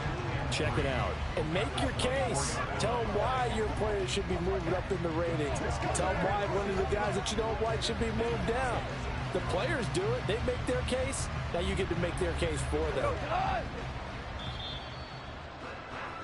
First half in the books. You're watching the NFL on EA Sports. All right, Brandon, thanks very much. Welcome, everyone, to our brand new studios here in downtown Orlando in the EA Sports Halftime Report.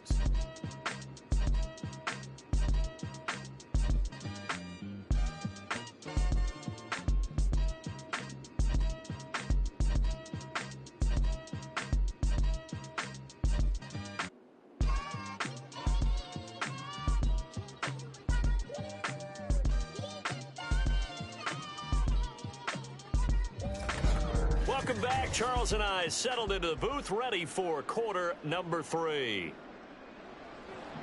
As they say here in London, all to play for as we are back underway in the second half.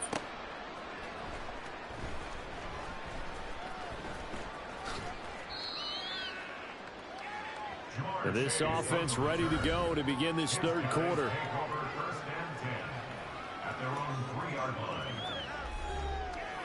Well, not exactly a banner return, so he doesn't give his offense a whole lot of room to work with. They've got to go a long way now to try and score some points. I do know this from experience. There will be a few... Adrian Peterson! Now he's loose again. He's got a full head of steam on his horse. And all the way in for the touchdown. Adrian Peterson, 97 yards. And this offense is running away with this one. And, partner, are you kidding me? With this game that he's having, we are in uncharted waters like we've never seen before. Just think, if he keeps every football from all the touchdowns scored today, Does he need to build a new trophy room at home? Yeah. A couple trophy rooms. Maybe a whole home for a trophy room. What a phenomenal performance, and I'll guarantee you he's going to reward the rest of the offensive unit after this as well for helping him get to this number. He better. This is just unreal. Taken at the goal line. So now a look at the Broncos as they head back out there for their first possession of the second half.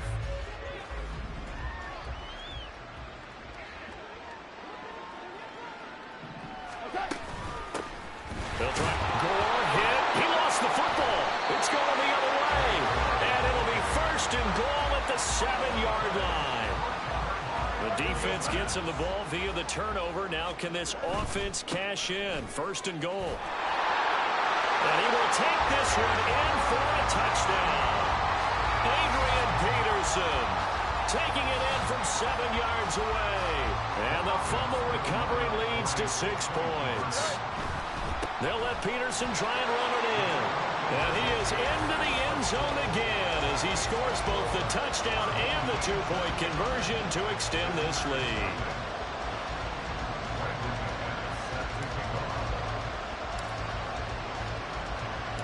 After the touchdown, here's McManus now to kick it away.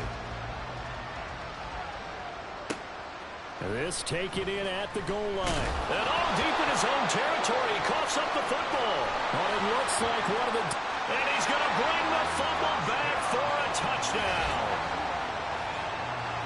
So they get the one-score kickoff, get a fumble, take it right back to the house.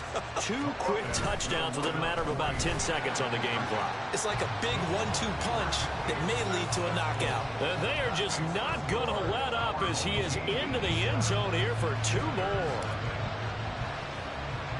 And you can bet they're preaching 2 hands on the ball here as the kick's away following that fumble return. This fielded right at the goal line. Pushing his way through. And he won't get this to the 20-yard line as he's down at the 19. And coming out now, the Broncos. The disparity in this game, it just seems to grow with each possession here, Charles. They are really struggling. They have not put up a single point, and on the other side, the points keep piling up and up and up.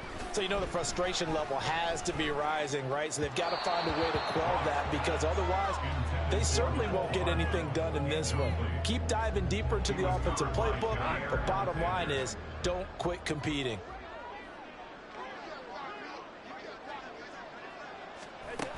Now on second down, this is Gore. And this one will go to the 28-yard line. 9 yards, and that leaves him just short, so it'll be third and less than a yard.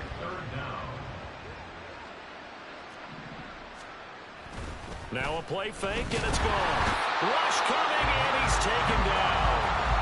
Multiple rushers break through to drop him for the 7th time this game. The Broncos send out their punter now as he's on to kick it away.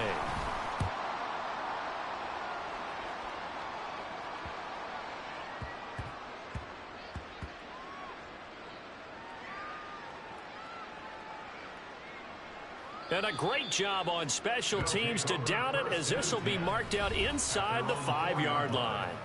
Adrian Peterson now getting ready to go again on offense. We've seen him be good so far. He's hoping to continue that trend here in quarter number 3. And typically when you see guys running it this well, they see the... Adrian Peterson off to the races. The race is on. And he'll take it into the end zone for a touchdown. Adrian Peterson, 96 yards. And this offense continues to pour it on. Well, from back where that one started, they were hoping probably for just a few yards on the ground there. Instead, they get 90-plus and into the end zone. And as much credit as I have to give the guys on offense, I often think when I see a run of that magnitude, that there has to have been a mistake made, maybe even multiple mistakes on defense, because you're expecting them to run the ball in that stage of from that stage of the field. Instead, it turns into one of the longest runs that we're going to see in the NFL. Personally, I'd rather see him kick the extra point there than to go for 2, but it almost feels like there's a story within the story here. I mean, this isn't college. You know, size of victory, that matters in those games. Here, all you have to do is win by 1 point. That's all that you need. Instead, they go for it, get 2. You got some pretty ticked off folks on the other sideline now. After the touchdown, here's McManus now to kick it away. Taken at the goal line. Denver's offense now set to go. Well, this has been a tough one for them, Charles. They've struggled really on both sides of the football. And one thing that's really plagued them, the turnovers. They've had issues keeping the football in their possession. And every game that's ever been played, all coaches talk about taking care of the football and limiting turnovers. And in this one, after we saw that first turnover, we worried that things would snowball, and it certainly did, especially on the scoreboard. And a good physical run that time. He's going to wind up gaining 5 on that one. This defense just continues to bottle up that ground game. And look, I mean, the deficit right now for this offense is so big that it might not matter. But you're still in the third quarter. They're probably going to have to try things through the air, Charles. I agree with you totally. That's what they'll have to do.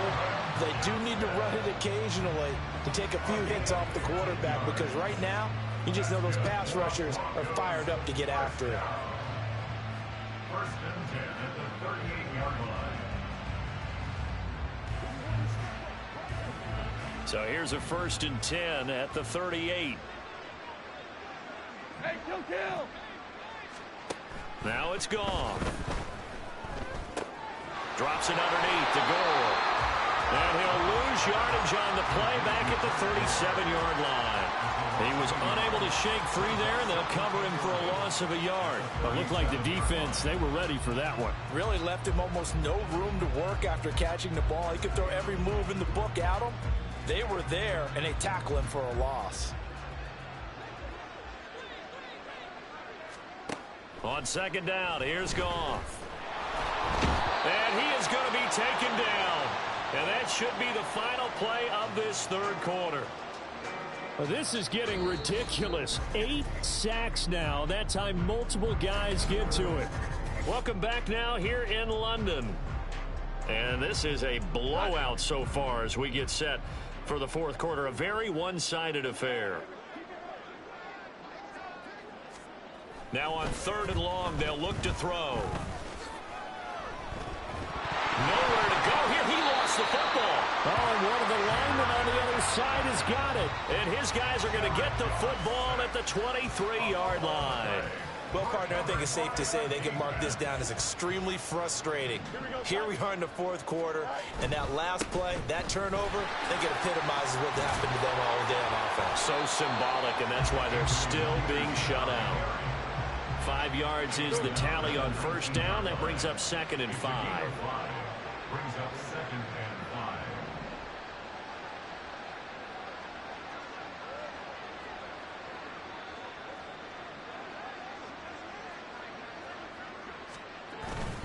5. Again, Peterson.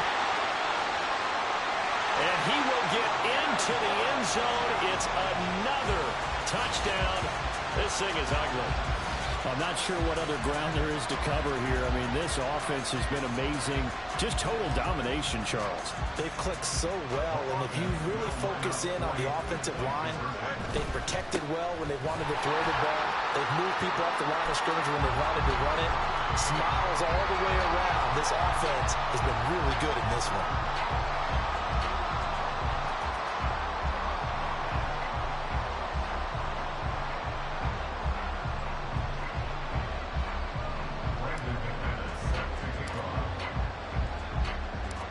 After the touchdown, here's McManus now to kick it away.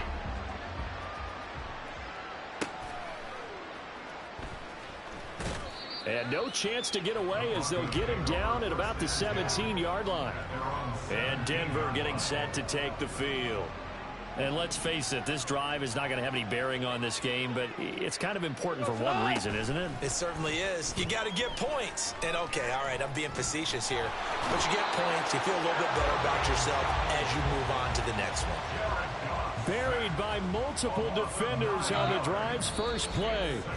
Just 2 minutes remaining here in the fourth quarter of what has been a one-sided affair. So it's Bronco football as we get your reset here. After the sack, it's 2nd and 19, and the road gets a bit tougher from here. Here's Goff. That's caught by the big tight end, Dallas Goedert. And he gets it to the 30 when it's all said and done. 23 yards the pickup there. So 1st and 10 now from the 30. Gone. Got a man. It's Randy Moss complete. They'll wind up getting 7 on the play, and it'll be 2nd down. At the 37-yard line. Now Goff. Trying to set up the screen, and it's intercepted. Isaiah Simmons picking it off. Well, partner, I got to tell you, I'm trying to think of something positive to say for this offense, but I'd have to be a spin doctor for that one. This has been a tough performance to watch. And I think it's hard at this point to actually identify what's really gone wrong. I guess the catch-all is everything. And they're going to score again. Yet another touchdown as they just add to their totals. But not much defensive resistance on that drive. And really, Charles, the way this offense has been humming, they haven't faced much defensive resistance the entire game. Yeah, I think it's safe to say that one team, their defense did not wake up and make it to the stadium for this one. There may be some major changes on that side of the ball when we see them the next time out. And he is into the end zone again as he scores both the touchdown and the two-point conversion to extend this lead.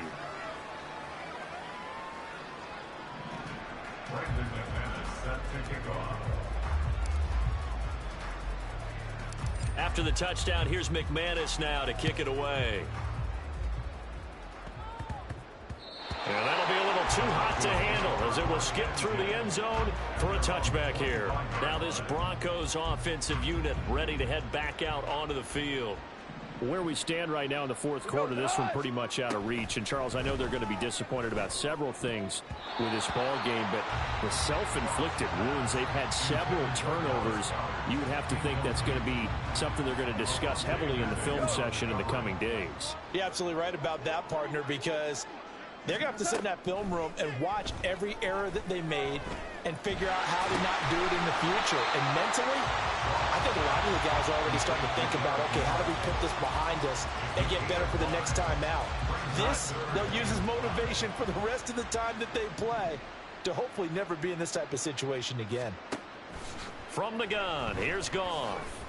Under pressure, and down he goes. It'll be a loss of 8 on the sack, and it's going to lead him to 4th down.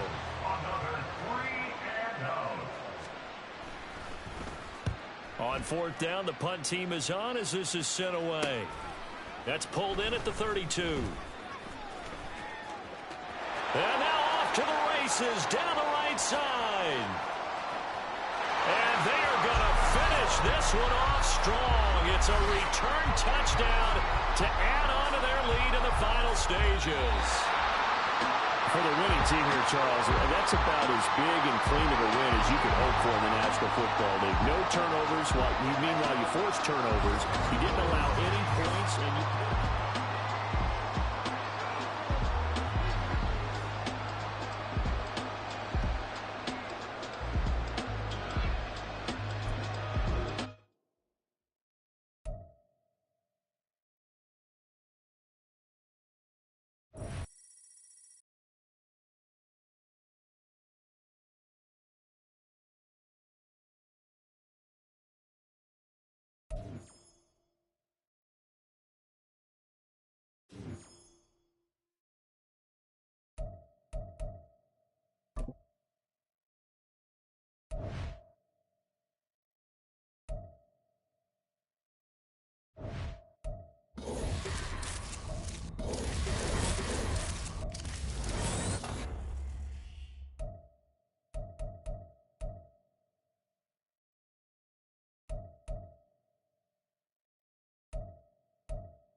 Set to go, Young Wei Koo ready to do the honors. And we are underway here in London.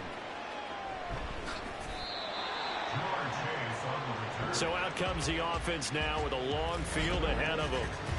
They'll be led out by a first-round pick back in 2021 from Ohio State. It's Justin Fields. If you ask coaches at any level to design their ideal leader of a team, I think they're going to check every box with this guy. He's got the poise to handle responsibility. He stays calm under any kind of pressure, and he brings out the best of his teammates each and every week.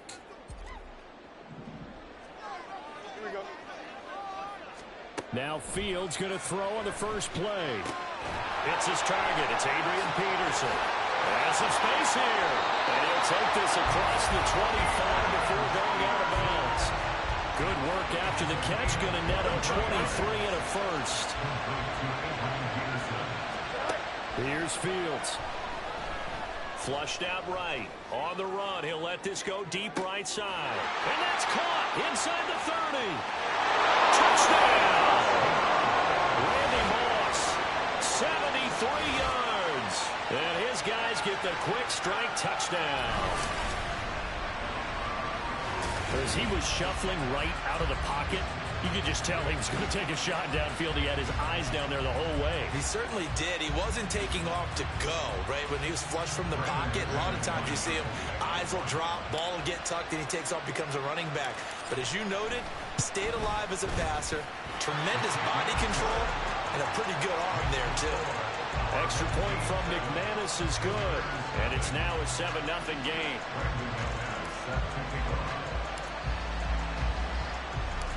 After the touchdown, here's McManus now to kick it away. This taken in at the goal line. And some good special teams coverage as they bring him down just outside of the 15. So here's the first drive now for the 49ers. They'll be led out by their electrifying signal caller, the former Virginia Tech Hokie, Michael Vick. I tell you what, when he is on schedule for that week, secondaries take notice because you've got to stay alert back there on every snap. A truly powerful arm, one is capable of challenging any level of the defense on any given play. That's why so many scouts preach arm talent when preparing for the NFL draft. A quarterback with arm strength to make every throw in the book, he's an asset to have in any offense. Here's 2nd and 7.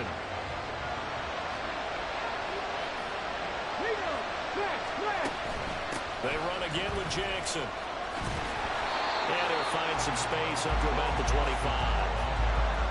And that's the kind of run that gets everyone excited on offense. And, you know, oftentimes the guys who carry the ball are the ones in the huddle doing the chirping.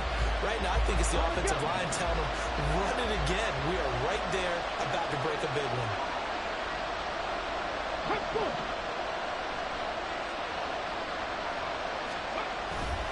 On 3rd down, here's Bowe. No gain on the play there. A nice job defensively.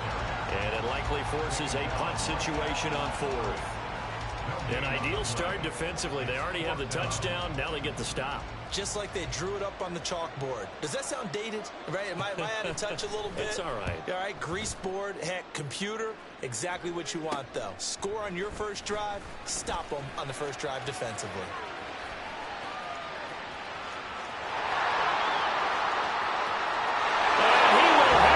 Touchdown. He returns the punt 64 yards on the score. And his guys get the quick strike touchdown. McManus's point after is good. And it's now 14-0. So his big play capability in full display there as he's able to return that punt for a touchdown.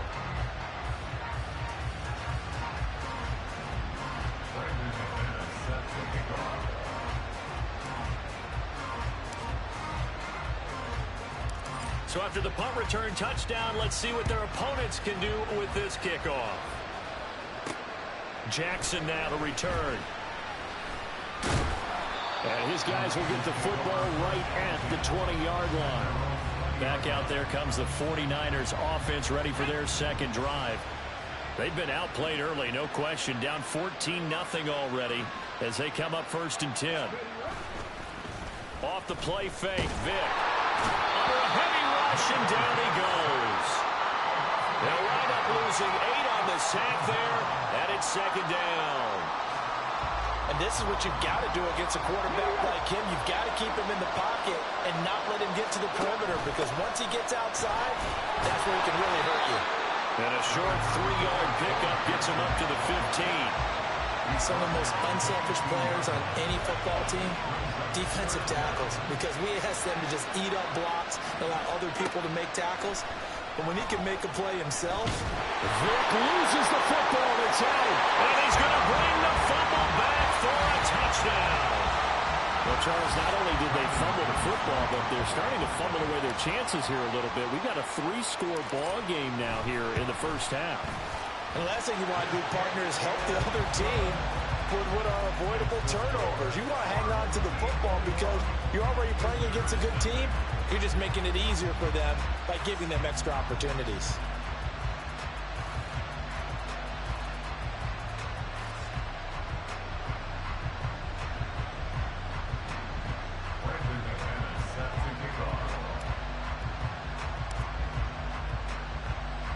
So how about this for a start? 21-0 here in the first as they kick this one away. Jackson now to return. And he'll get it up past the 20 to about the 22. The 49ers offense now, they get set to head back on the field. Well, CD, you kind of feel like they're in a bit of a danger zone right here because now you're down 3 scores, and I know we're in the first half, but the way this offense hasn't been able to generate anything, you feel like they probably need to get something going on this drive, right? Yeah, and sometimes I overuse that this is an important possession. But I think this has to be the possession where they come up with an answer because only a few teams in league history have ever come back from a 4-score deficit. And if they don't score here, that's what they could be facing the next time they get the ball.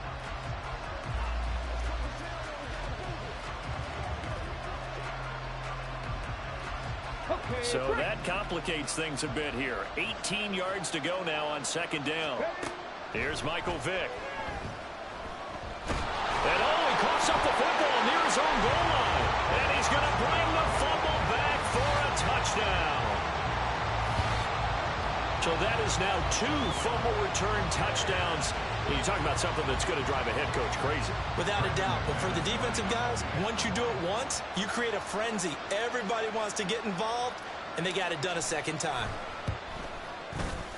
Extra point from McManus is good. And a rout is on here in this first half.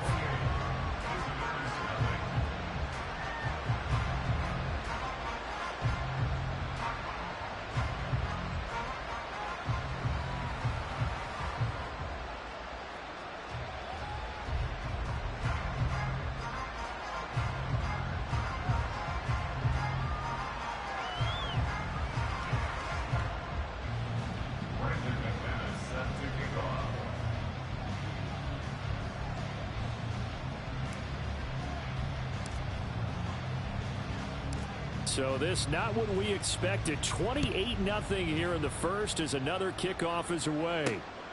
This fielded right at the goal line. And he's going to be taken down on what will be the final play of this first quarter. An entertaining start to this one. More to come on EA Sports. The 49ers with the football here to begin the second quarter, as they'll start with a 1st and 10 at their own 20.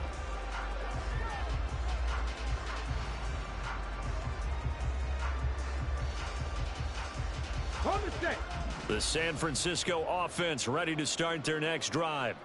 They've shown precious little here offensively thus far as they try again with a first down now. And he'll manage to pick up about 4 at second down. The defense thought they had that play covered, but it still got driven backward by those blockers. Those types of plays are a key part of any team's offensive game plan. It all starts up front in the trenches. Vick now. Fighting to stay upright.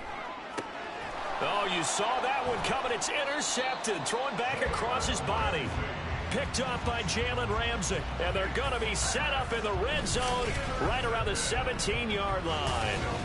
The struggles continue here offensively. Still nothing for them on the scoreboard, and now an interception. Yeah, the offense looks extremely sluggish, not really in sync at all.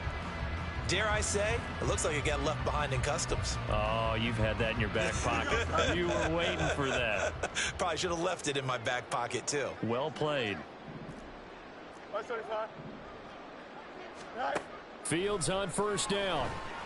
And it's caught. Touchdown. Randy Moss. 2 catches, 2 touchdowns here so far as his guys continue to pour it on. McManus's point after is good, and that makes this 35-0 now.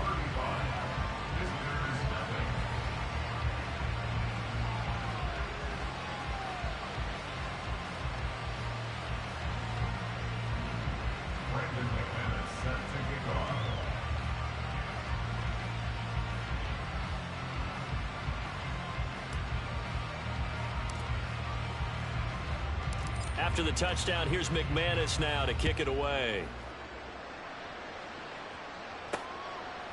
From a yard or two deep, here comes a return. And he's only going to make it to the 13-yard line and no further. Out on the field now, here come the 49ers. They're still in search of an initial first down as they come up here 1st and 10.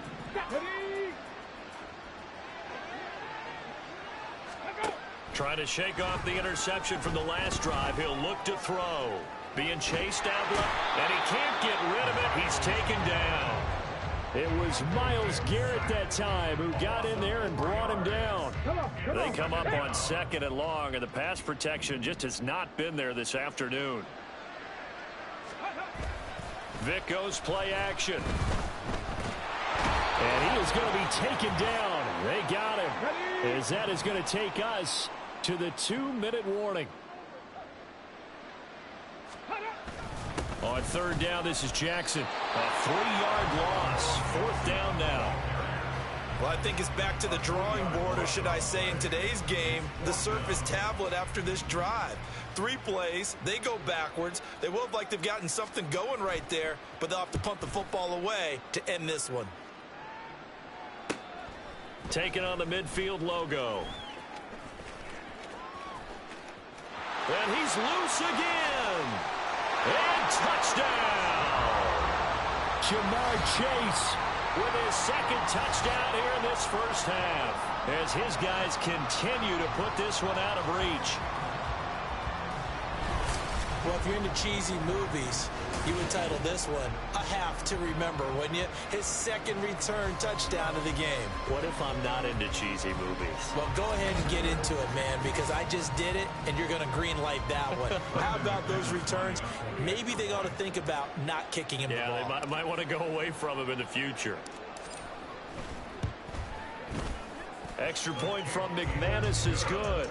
And the route is on here in this first half.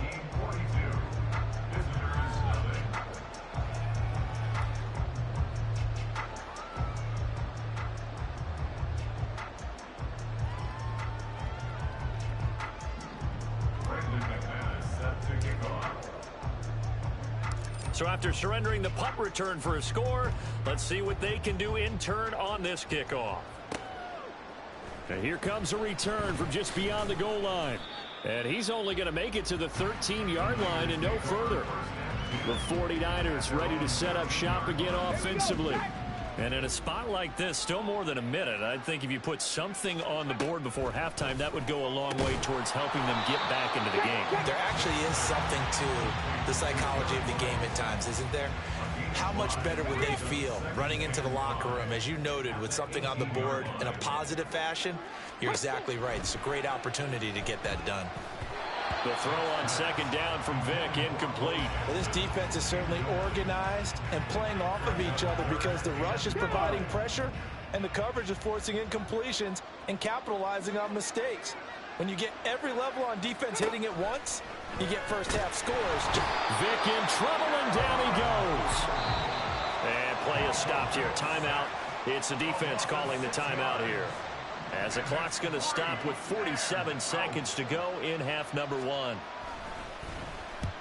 He's been a busy man here in this first half as he gets it away.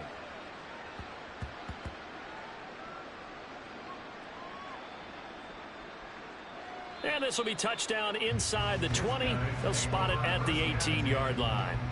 This offense back to work now late in this first half. And we'll see how this is played. Offensively, they've got the lead. Not a whole lot of time left. What do you think, Charles? Well, it's tempting to try and add to your lead, but a mistake there, that can change things in a big way. I say go ahead, take the knee, get on out for the half. And he's free going down the left side. It's a foot race. Touchdown. Kyle Pitts, as the first half is winding down. And this offense is running away with this one.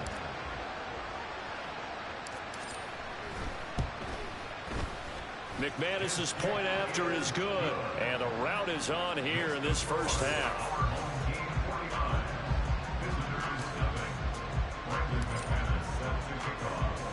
So not much time to speak of remaining in this first half as the kick's away. From a couple yards deep, he'll bring it. And all deep in his own territory. He coughs up the football. And it looks like one of the DBs has it.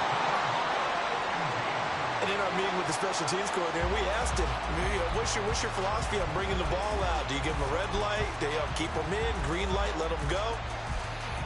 Let's see if he changes from green light to red light after that costly error. Yeah, you know what I remember from that meeting? He brought donuts. I like him. Yeah, it was great. Yeah, but he's not happy right now. No, don't tell everyone how many I had. Toward the back corner of the end zone, but he could not get the feet down. This will wind up incomplete. Let's give this defense some credit now. They let the guys get downfield, but when push came to shove, they stood their ground, and now they'll likely force a field goal attempt. 11. Looking to throw on second down. Fields escaping the pressure right. Touchdown! Kyle Pitts in the final seconds of the first half. And this offense continues to pour it on.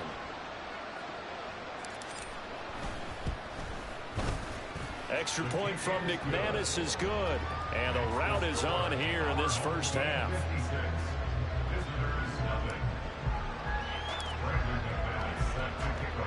So barring a touchback, this likely the final act of the half as the kick is away. Taken at the goal line.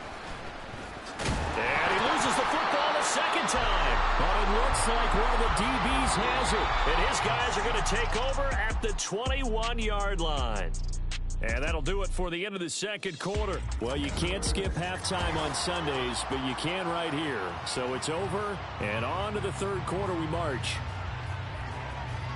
And we welcome you back now. Alongside Charles Davis, I'm Brandon Gaudin, getting set for quarter number 3 here.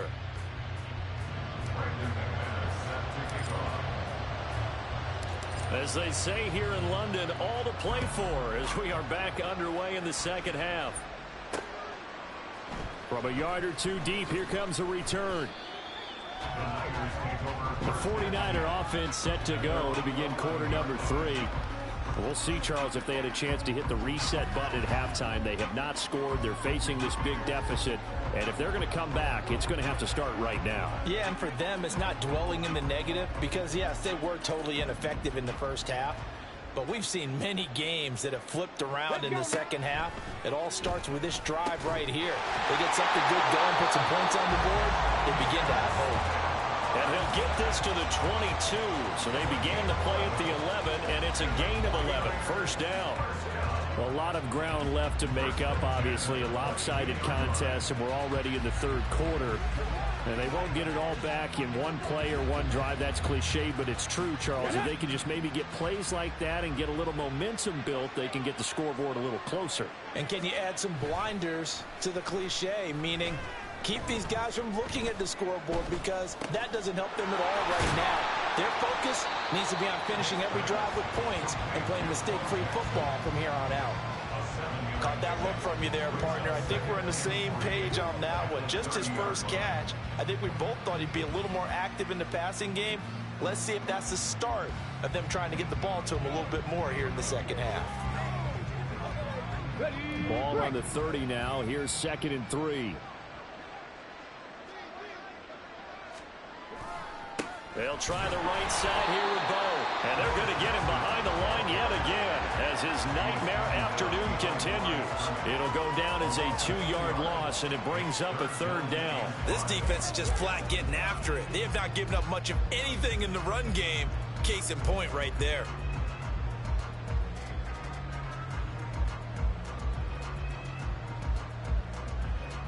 Third and 5.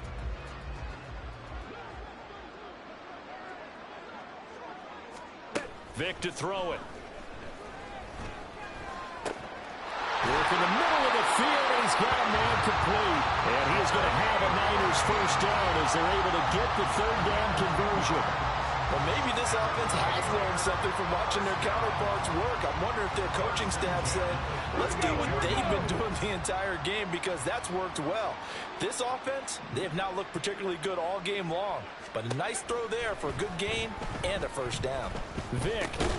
Throw complete there to Jerry Rice. The result, only 4 yards there on the play. And it's second down. On the ready. Second and 6 at the 42-yard line. They run with Jackson out of the gun. And this one not going anywhere. They get him at the 44 for a gain of just a yard. We're just looking at the scoreboard and where we're at in the third quarter. I don't know that it's going to matter much at this point, CD, but these small runs on the ground, they're not going to get it done.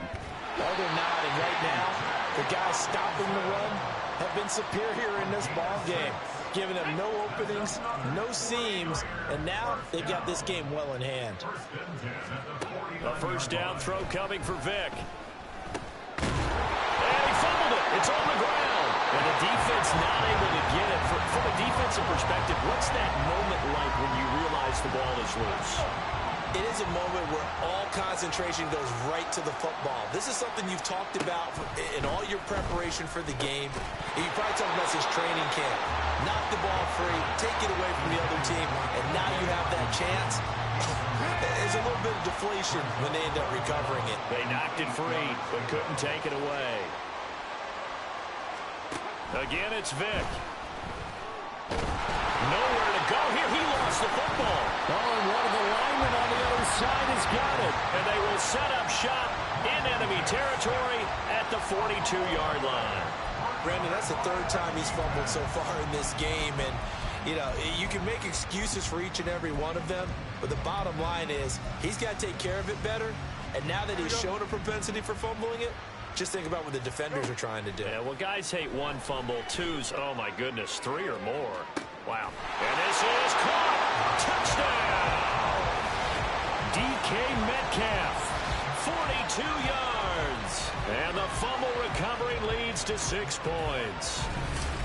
A familiar refrain, a turnover leads to a touchdown, and that lead grows even wider now here in this third quarter.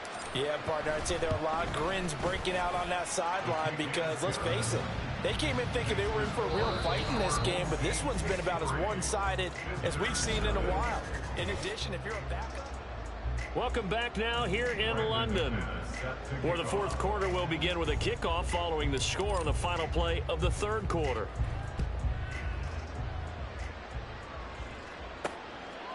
And here comes a return from just beyond. And oh my goodness, he loses it again. So a teammate picking him up there, that was nearly disaster. And the way that you coach these things, you want to make sure you have eyes towards the return guy because you want to make sure that the catch is secured. A lot of teams do that. They have at least one guy. Okay, you're responsible for making sure he secures the catch.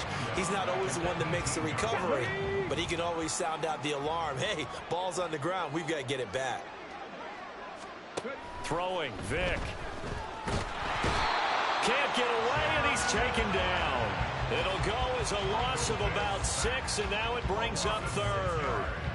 But one thing I do know, these guys on defense, they don't want this game to end. They're winning by multiple touchdowns. They've shut down the opposing quarterback in a big way, and they're still picking up sacks as we approach the end of this one. And oh, he coughs up the football near his own goal line. And this will be scooped up by the deep.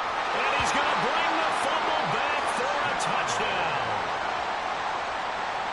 So the big fella gets on the scoreboard with a return for a touchdown. Good thing he didn't have to go too far, though. You know the trainers were very happy about that. Imagine having to go get him in the end zone, escort him to the bench, and give him the oxygen.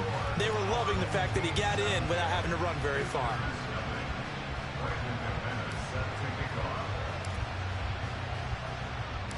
So here's the kickoff now as he'll get it again following that fumble return for a score. From a couple yards deep, he'll bring it out of the... And all deep in his own territory. He coughs up the football. Oh, one of the linebackers has got it. The 49er offense set to get this drive underway. But we said it at halftime that they would need a nearly perfect second half to erase that deficit that they were facing, CD. But unfortunately, The second half has pretty much been a carbon copy of the first. Yeah, that early lead was almost insurmountable the way their opponent was playing. And, partner, they do have some good news, though. This one is getting close to being over, and they can try and hit the reset button starting tomorrow. Ready?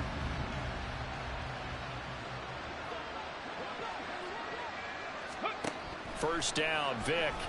And he's going to be brought down here in the backfield. Aaron Donald able to disrupt yet another pass play. That is his third sack of the afternoon.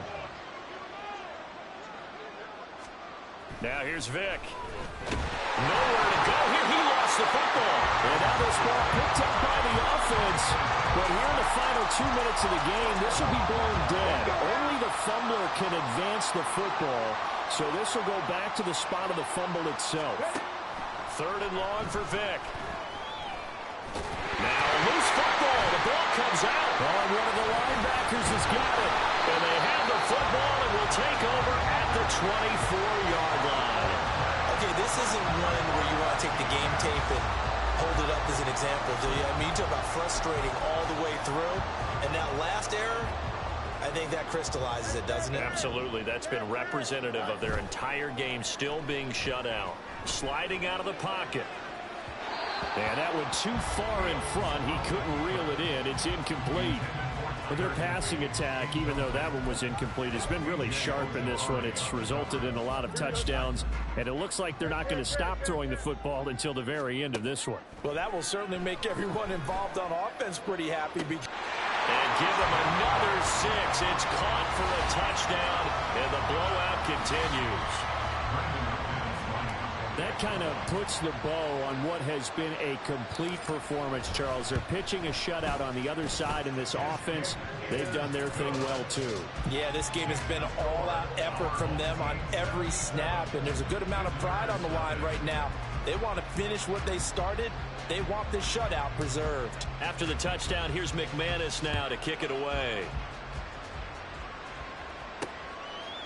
From a yard or two deep, here comes a return.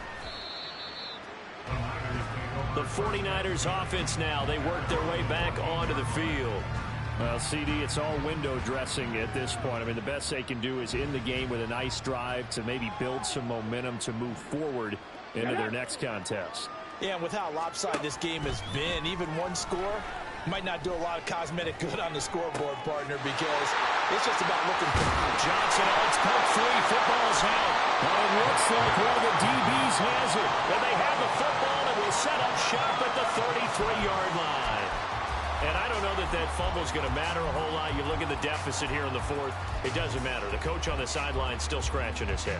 Yeah, not only scratching his head, but probably writing a note or two about, we're going to address this come practice next week, because maybe that's the reason we're down this far. Doesn't matter at this point, but being sloppy throughout the... And he will get into the end zone. It's another touchdown. This thing is ugly. Now McManus to tack on the extra point. And this one was over a while ago as they just add on to their big lead. They certainly made quick work of that, ultra-quick work. One of the fastest drives you'll ever see, just one play resulting in the touchdown. After the touchdown, here's McManus now to kick it away. And here comes a return from just beyond the goal line. And the decision to bring it out, not a good one, as he's tackled at the 15. In this position, trying to get back into the game, teams are looking for a spark from their special teams.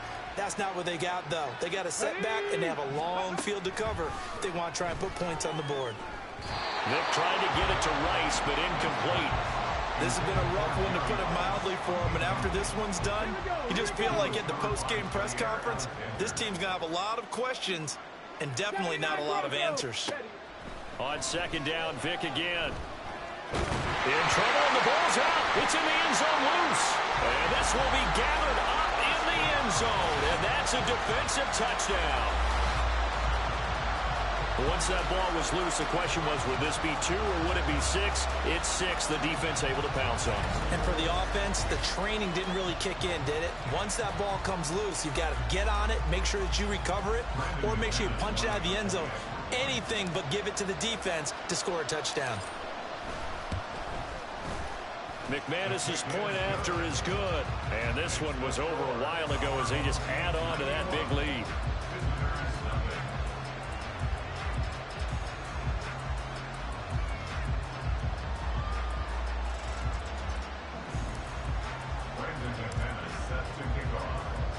And you can bet they're preaching 2 hands on the ball here as the kick's away following that fumble return. From a couple yards deep, he'll bring it out of the end zone. And he's only going to make it to the 13-yard line and no further. The 49ers offense making its way back out there. They are down big. They have not scored a single point. I don't know. Are they so defeated at this point you just want to get in the locker room, get the heck out of here? That is one way to approach it. Sometimes coach say, that's it, okay? It hasn't worked all game. There's no sense in doing something now. Let's get out of here. No one gets hurt. But others will look at it and say, we still have an opportunity to do something. On the line. Exactly. You have pride on the line, execution as you look forward and get ready for your next game, and a message to your team. We're not going to quit. No matter what the battle is, we're going to finish this thing out. And he works it across the 25 before being tackled. So celebration down on the field for a good, hard-fought victory here. And I tell you what, Charles, this might be about as good as it gets. They were